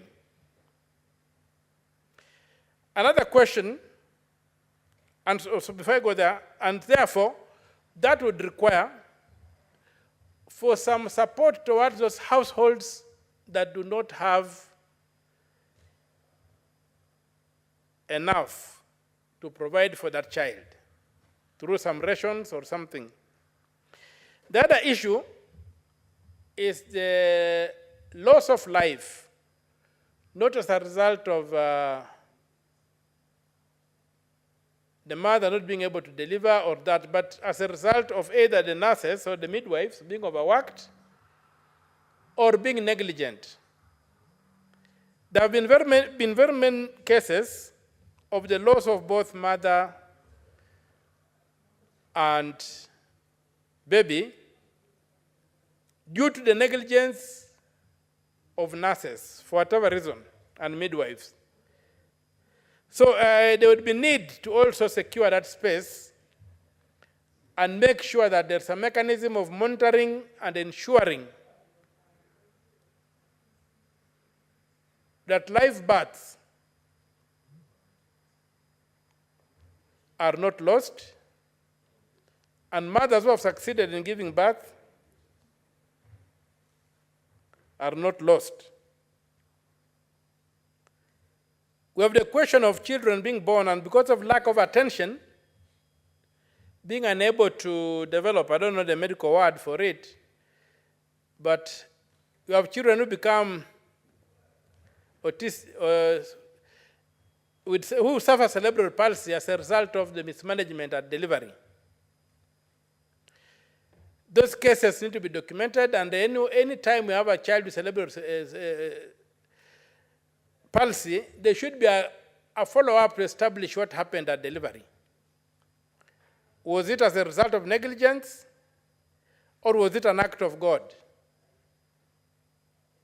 Because these cases are becoming just too many, and maybe need to be addressed through some form of legislation or regulation. Mr. Speaker, sir, as I support this bill,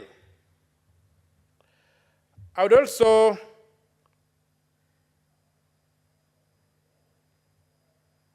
call upon the medical fraternity to tell us why the standard form of delivery has become cesarean section today. Why don't we have as many natural births as there used to be? Some of us, like me, I'm told I was just born at home. They are not benefit from my hospital. Now, why is it that today women are being opened up left, right, and center? Every birth you hear is cesarean section, cesarean section. Maybe the move of this bill should give us a procedure of when a woman should be sent to cesarean section. It must not be the first line of delivery. It has become too common. We know there is money in it, but money should not be the motivation of some of these things. So, Mr. Speaker, sir, this is a very, very important motion.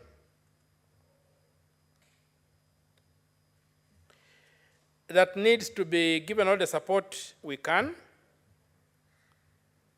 As for county governments, they've got this huge burden, but as we know, in fact, even before devolution came, pregnancies and matters of maternity, unless a complication arose, was not a matter of clinical medicine. Therefore, it was remanded to the local authorities. It was handled by the county councils and local authorities. Even Pumwani Hospital, as big as it is, did not belong to the national government. It belonged to the county council of Nairobi, or was it Nairobi County Council? I don't know what the correct name was. And so now that these functions have properly been devolved, I would like to see the money that's supposed to run healthcare leaving Nairobi and going to the counties. We cannot be in a situation whereby the services are delivered by county governments, but the money remains in the Ministry of Health to do whatever we don't know. We don't see any functions by the Ministry of Health that could justify the retaining of huge sums of money.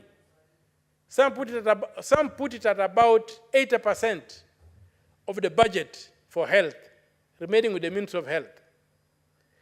We would like to see these funds devolved so that this bill can become a reality. Otherwise, without money, this bill cannot become a reality. And from where some of us come, in terms of school of thought, a government has only one policy document. Everything else is poetry. And that policy document is called the budget. If it is not in the budget, it's nowhere in the policies of a government. It's all poetry for entertainment. So we would pray that we see the policy of the national government reflect the concerns of the people of Kenya by releasing the health function, all the resources in the health function, because it's devolved, down to the counties, and allowing the national government to play a very, very minimal role in terms of policy. But implementation money should go to the ground. Otherwise, we labor in vain as we pass this bill. But this should not be a labor in vain. This should be a labor for the purpose of securing the future of this country. And I will urge the national government to look itself in the face and realize that the health function is with the county governments, and money should be released to go to the county governments where it is required to provide health services, including maternal health.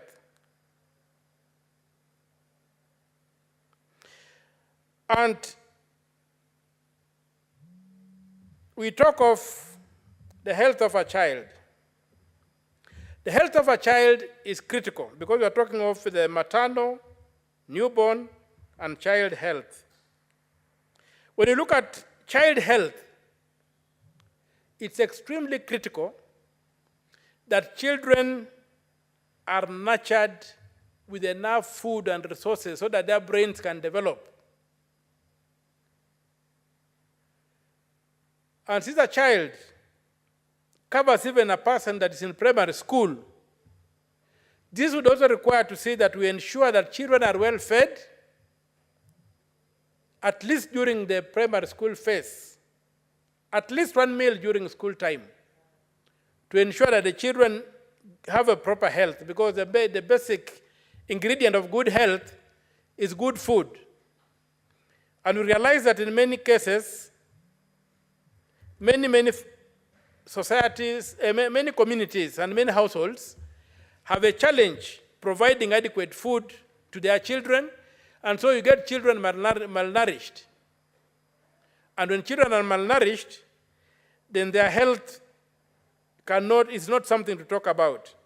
So this side of child health, I would ask the mover to consider the nutritional side quite a bit, so that nutrition becomes a foundational ingredient of this bill. Nutrition of newborns, nutrition of children, and the nutrition of pregnant mothers. Because if the mother does not have proper nutrition, then that pregnancy cannot result in a bouncing baby. The baby will be stressed from the beginning due to the denial of necessary nutrients. So with those few remarks, Mr. Speaker, sir, I move to thank the mover of the bill. And on top of that, I also want to thank, in very colorful words, Senator Boni Khalwale for the very, very informed contribution he has made to this bill, except for his failure to distinguish between an abortion and a miscarriage. And I hope you'll understand that a miscarriage is not an abortion, and an abortion is not a miscarriage, because one is intentional, the other one is an act of God. With those few remarks, Mr. Speaker, sir, I support the bill. Thank you, Senator Mtata. Senator Manzo Daniel, what is your intention on this screen? I had not yet contributed to this particular bill, sir. Mr. Speaker. Okay, thank you, Mr. Speaker. Mr. Speaker, I want to thank... you also have the interest? I thought you dropped yours to the next bill. Sorry? Okay. Thank you, Mr. Speaker. Okay. Mr. Speaker, I really want to thank the mover for coming up with this bill. Mr. Speaker, this bill is very, very important, dealing with maternal, meaning the mother, then newborn, meaning a child who has successfully been born, and the child health bill, growing of a child. And Mr. Speaker, bearing in mind that a child is up to 18 years of age.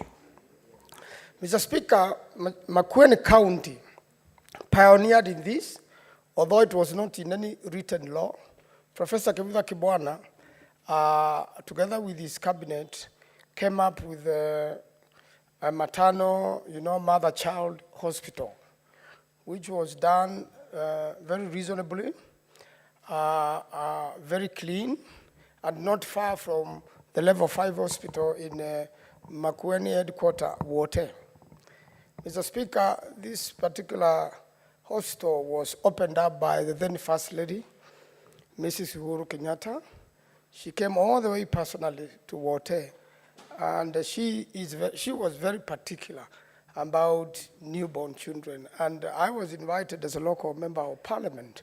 And Mr. Speaker, in my speech in that opening ceremony, I say that water was very important, Mr. Speaker. The supply of water to every home, the supply of water to the hospitals.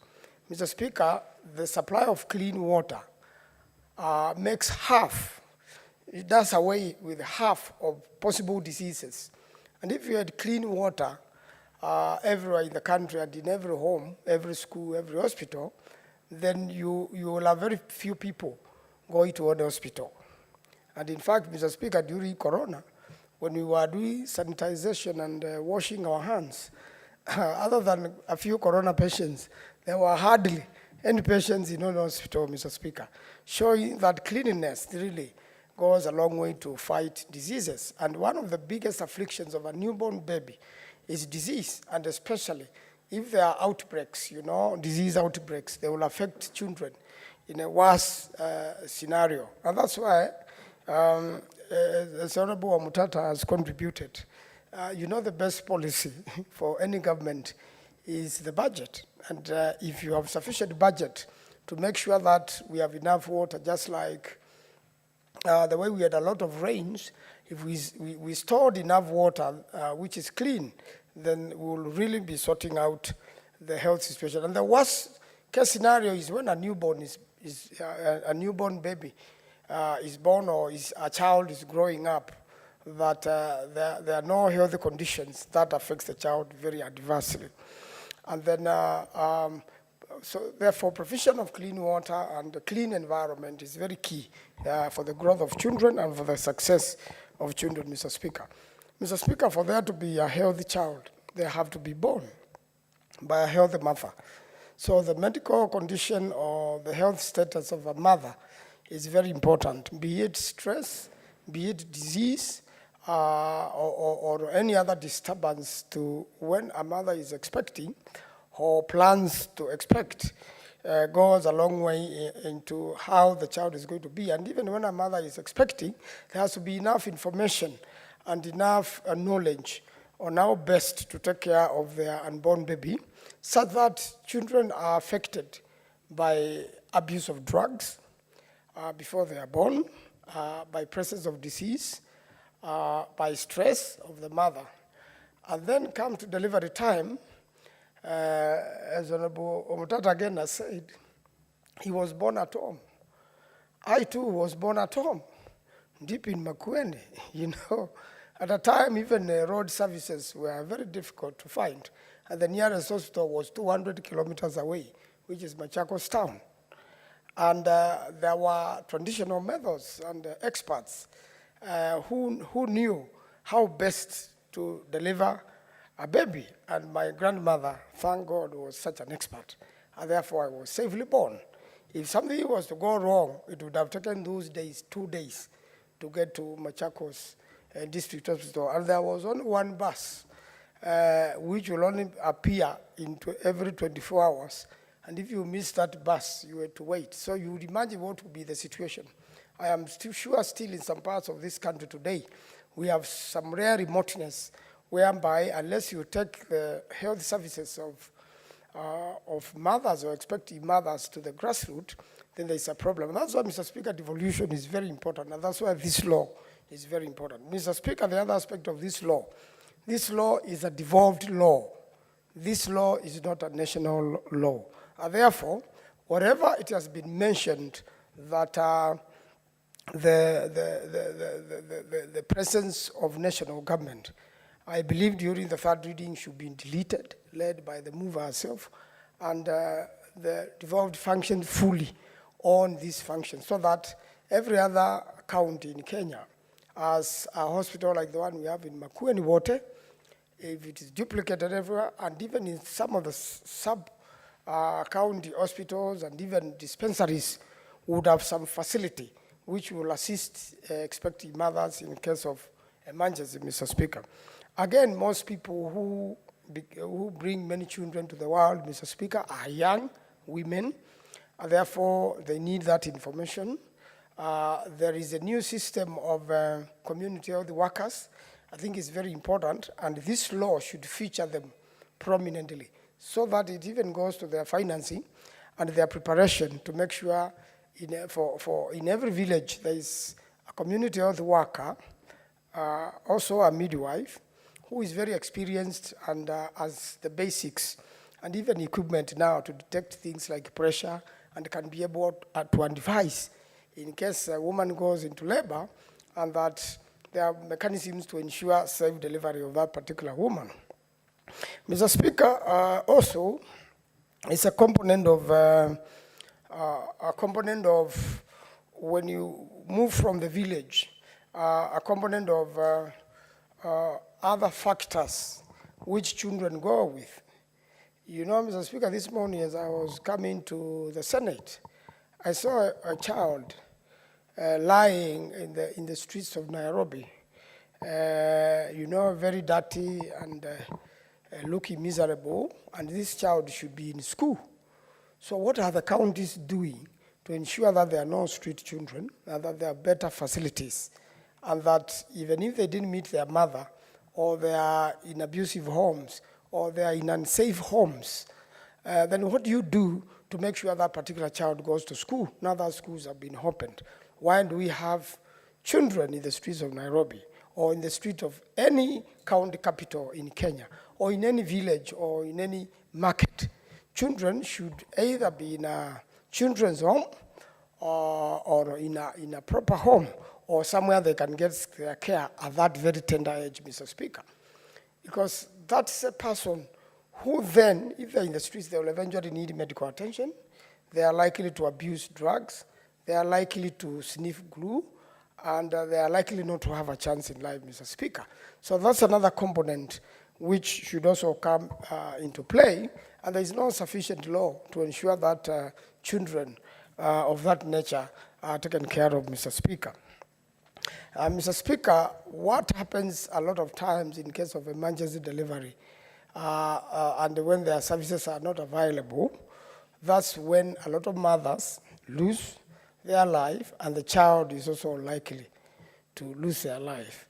And that's the most critical component, I think, should be covered by right of health services and services for new pregnant women to make sure the antenatal and postnatal care is properly done. But Mr. Speaker, this goes to a lot of information to the young people, which could be part of the curriculum system, and also, Mr. Speaker, which could be relayed by the community or the workers so that young expectant women are taken care of very well during that particular time. Otherwise, Mr. Speaker, although the national government has been given some role, I think we should delete the cabinet secretary in charge of health. That role should be devolved, and these monies should be devolved and make sure that all services are held at county level. Because even if you have Kenyatta National Hospital in Nairobi, there are very many other county hospitals like Pumwani Maternity Hospital, Mr. Speaker. So that Pumwani Maternity Hospital concept should be duplicated without really any role. The only role of national government is to make sure that during division of revenue bill, there is sufficient money allocated to health, and all the money devolved completely from national government to the county governments, Mr. Speaker. And therefore, part 3 of this bill is likely to suffer that mischief, Mr. Speaker. And then when you go to monitoring and evaluation, Mr. Speaker, that again should still happen in the counties. And there are general provisions and regulations likely to come under this law, Mr. Speaker. Therefore, I believe this law, we should pass it. And I believe the National Assembly will not waste a lot of time. We'll go on to pass this law for the benefit of the children of this country, Mr. Speaker. If a country has no children, then it has no future population, Mr. Speaker. If out of misinformation or lack of sufficient knowledge, a young expecting lady infects a child with a life-threatening disease, then it means that child is not going to live well, to live long on earth. Those born with conditions, some natural, some genetic, there should be a way of addressing that to see whether some of the corrective surgeries can be conducted in good time before that, so that the health of that child can be stabilized. And that can happen only when there is close supervision and there is medical services availability at all levels. And as a nation, we should really focus on making sure that from conception to newborns to childhood, that there are less deaths and the children are protected for the benefit of the future, and they enjoy all benefits accruing. That should really be work of the county to make sure all children have equal opportunity of health, equal opportunity of education, equal opportunity of proper diet, Mr. Speaker, because also a poor diet goes a long way. And I believe the Honorable Dr. Bonnie Halwala, who is a very experienced doctor, will be very instrumental in shaping this law at third reading, and he could advise us and lead us to make sure we have the best law to protect our children, and the future of our nation, and the future of the world. I thank you, Mr. Speaker. I support. Senator Karen Nyamujeri. Thank you, Mr. Speaker. I rise to support this bill by Senator Beatrice Ogola for its significance in providing comprehensive health care, maternal and neonatal health care to mothers in the country, and particularly in the midst of the uncertainty surrounding the Linda Mama program that previously provided for free antenatal, free prenatal, and neonatal health care services. Mr. Speaker, if this bill is passed, it could see the enhancement and the streamlining of maternal health services in our health facilities, which could greatly reduce the mortality of mother and child. Despite, as a country, having made big strides in reducing the mortality generally of everyone in the country, we still have maternal and neonatal mortality still unacceptably high, Mr. Speaker. A report by the Auditor General still indicates that we have a significant number of women losing their lives due to pregnancy complications and due to child delivery complications, Mr. Speaker. And so this bill is very welcome to curb this very delicate area. Mr. Speaker, we also would want to see the health sector adopting and introducing innovative policy that will help a widespread adoption of new technologies in this very sensitive healthcare area, adopting technologies that are already being used in the world to reduce the mortality and also make childbearing a very comfortable experience for mothers, Mr. Speaker. We also allowed Senator Beatrice, because there's a report by the Auditor General that indicated that 60% of our health facilities that were examined still lack basic facilities for maternity health services, Mr. Speaker. And this should be dealt with urgently to curb these deaths, Mr. Speaker.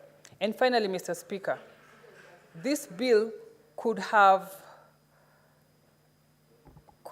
see the health services of mother and child significantly improved, because it deals with this issue holistically, and it is a timely replacement of the Linda Mama program that I referred to there before. And with those few remarks, Mr. Speaker, I support. Thank you. Having no other senator interested to contribute to this bill, then I call upon the mover to reply.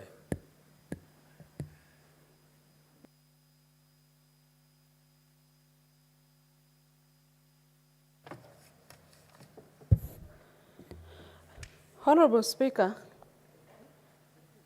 I rise to beg to reply. And Honorable Speaker, from the onset, I want to sincerely thank the Speaker of the Senate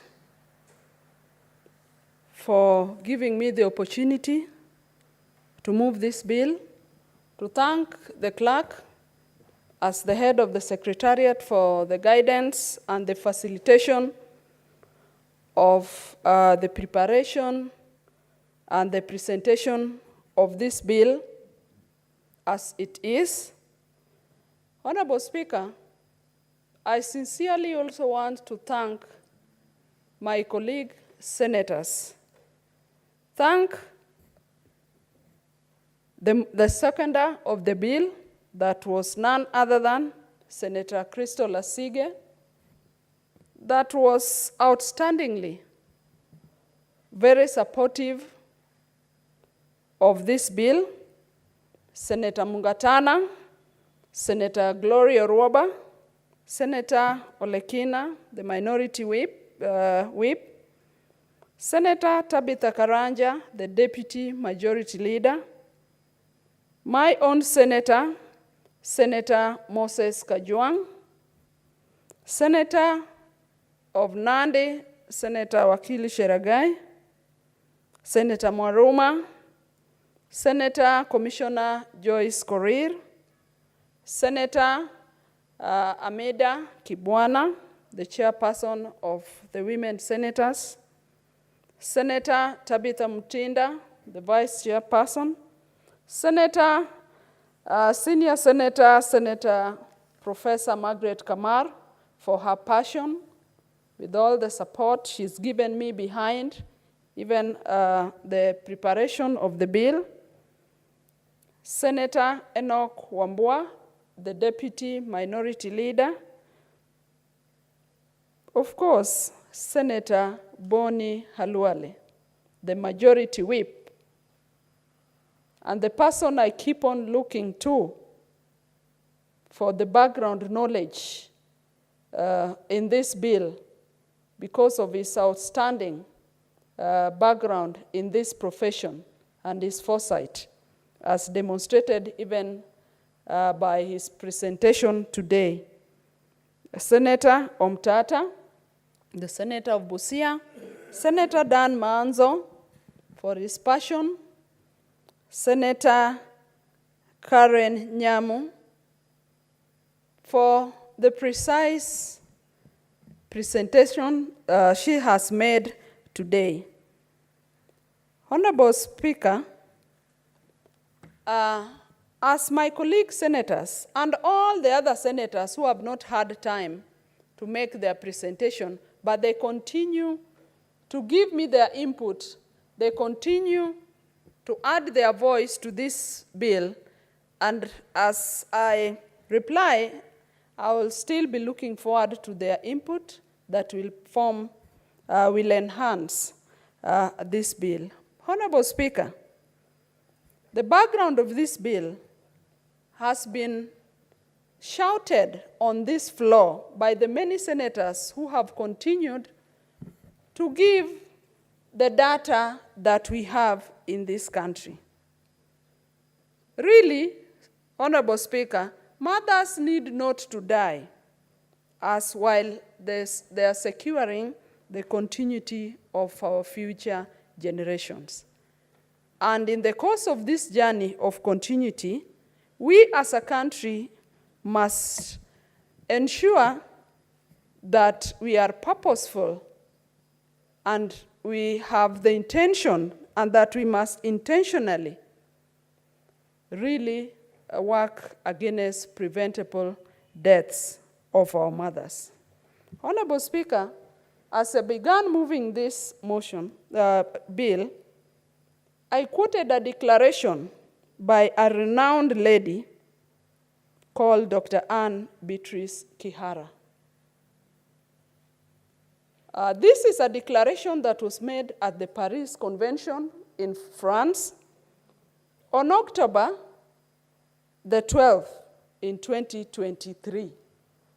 And it is a declaration that summarizes really the purpose and the main driving force behind this bill.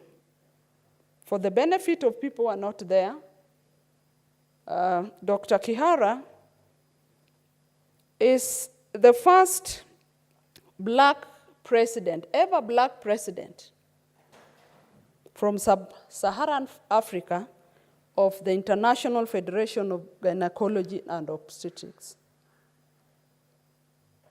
And she made a very outstanding declaration that universally, the measure of a country's state of health is predicted by its maternal mortality ratio.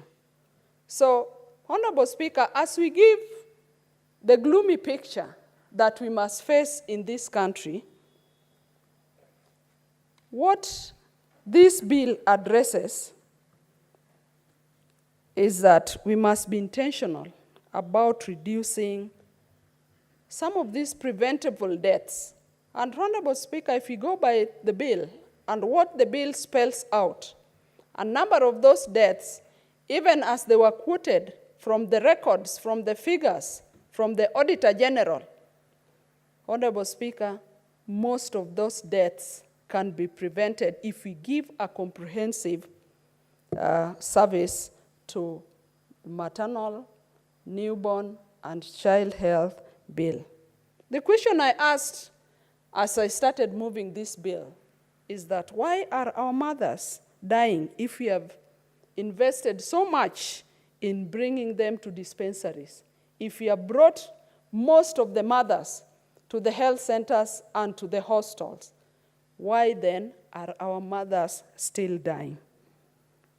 And Honorable Speaker, other than the pregnant women, and I've stated in the bill and spelled out categories of services that we must provide as a country to mothers as they get pregnant, when they are pregnant, when they give birth. And I'm happy that most of the senators have enhanced this bill.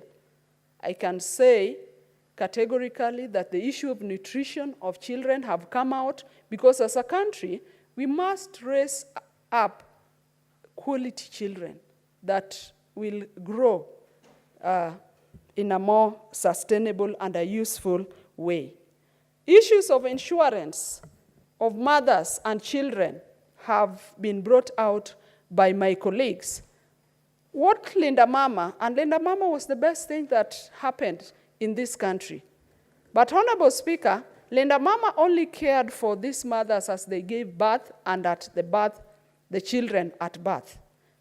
But what do we do with the children as they leave hospital?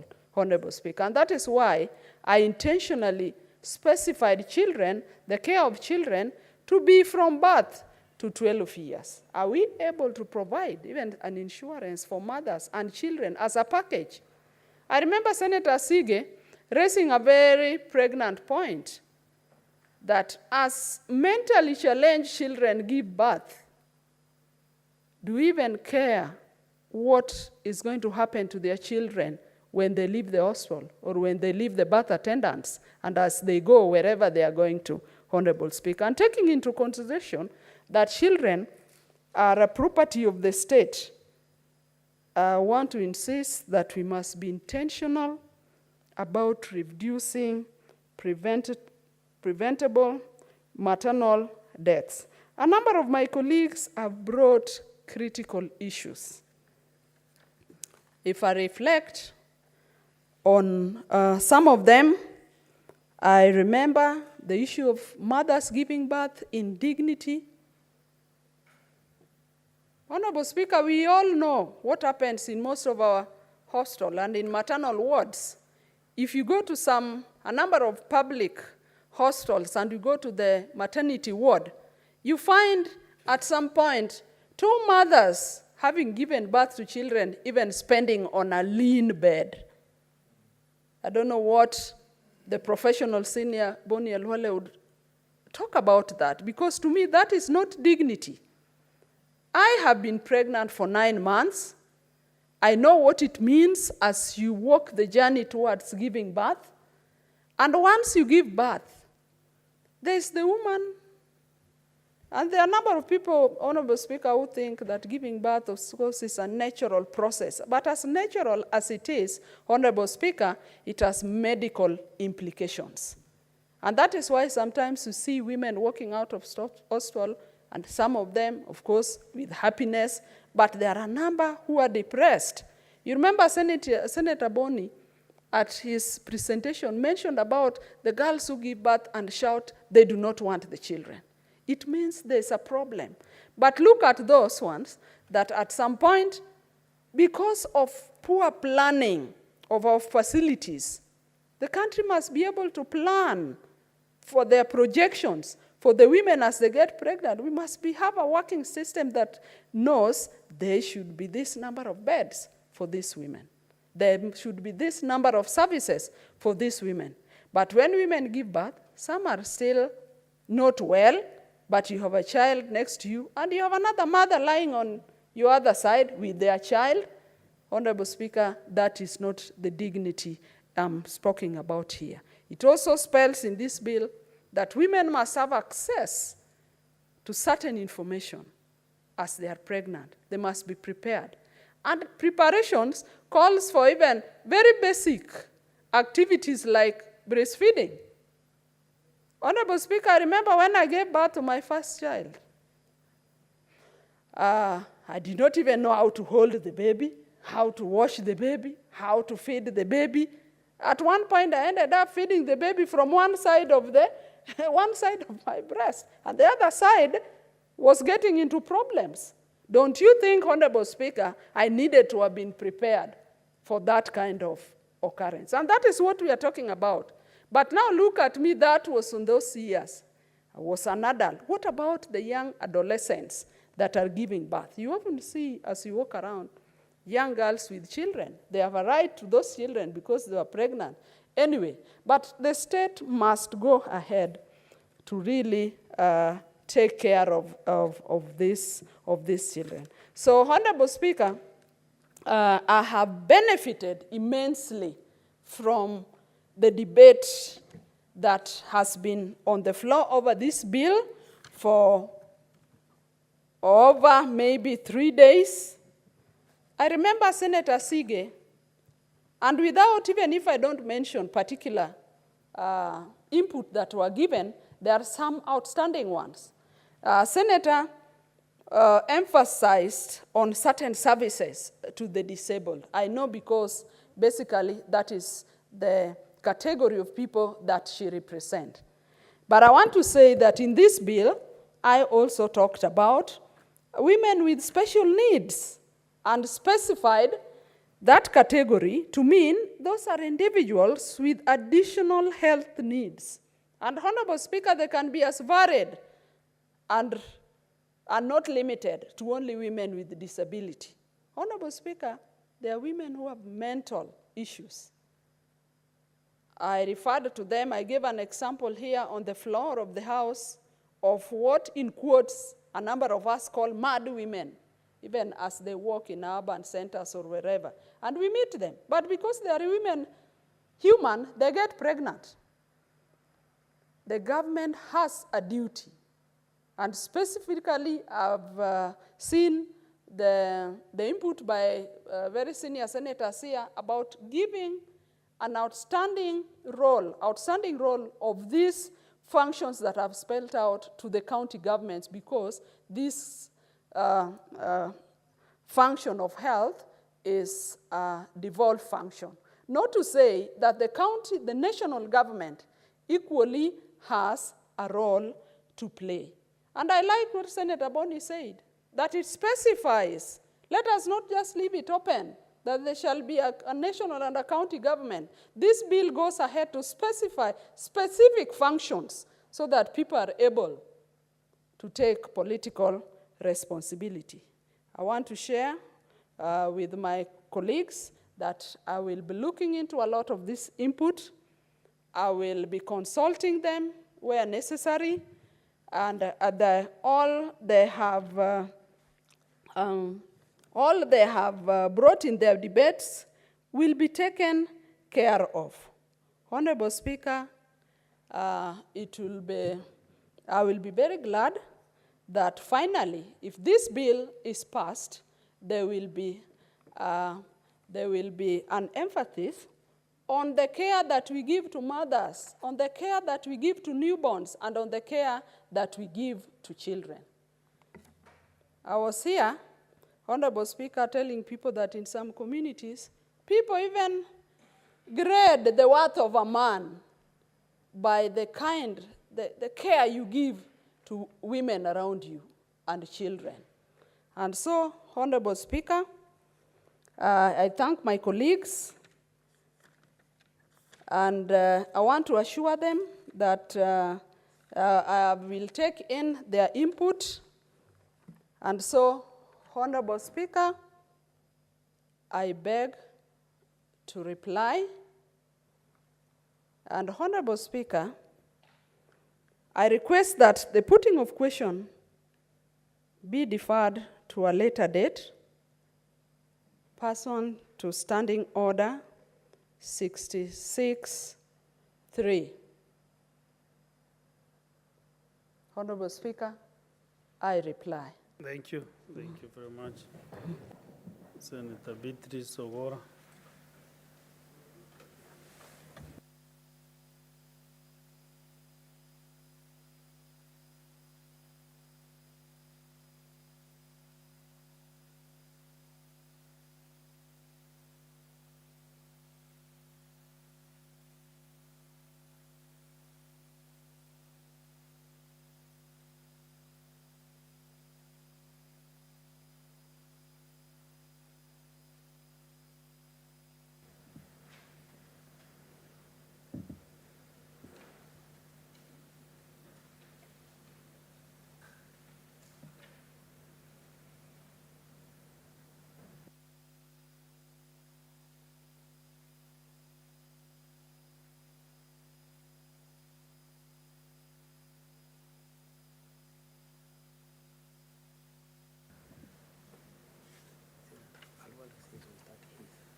Okay, I reallege again the business of the House this evening.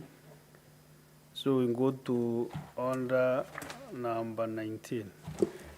Order number 19, the Public Transport Motorcycle Regulation Bill, Senate Bills number 38 of 2023, second reading. We have just 2 minutes, 1.5 minutes. Maybe you can start off. Thank you, Mr. Speaker. Mr. Speaker, I rise to move the Public Transport, aka Motorcycle Regulations Bill of the year 2023. Mr. Speaker, I've deliberately risen so as to kickstart the bill for me now to come out properly tomorrow if the clerks at the table will schedule it for tomorrow. But I want to, at this particular point, Mr. Speaker, emphasize who this bill affects. Mr. Speaker, the border industry employs 1.5 million people in Kenya, 1.5. And Mr. Speaker, it contributes to the tune of 202 billion shillings every year. So that you capture, thank you, Mr. Speaker.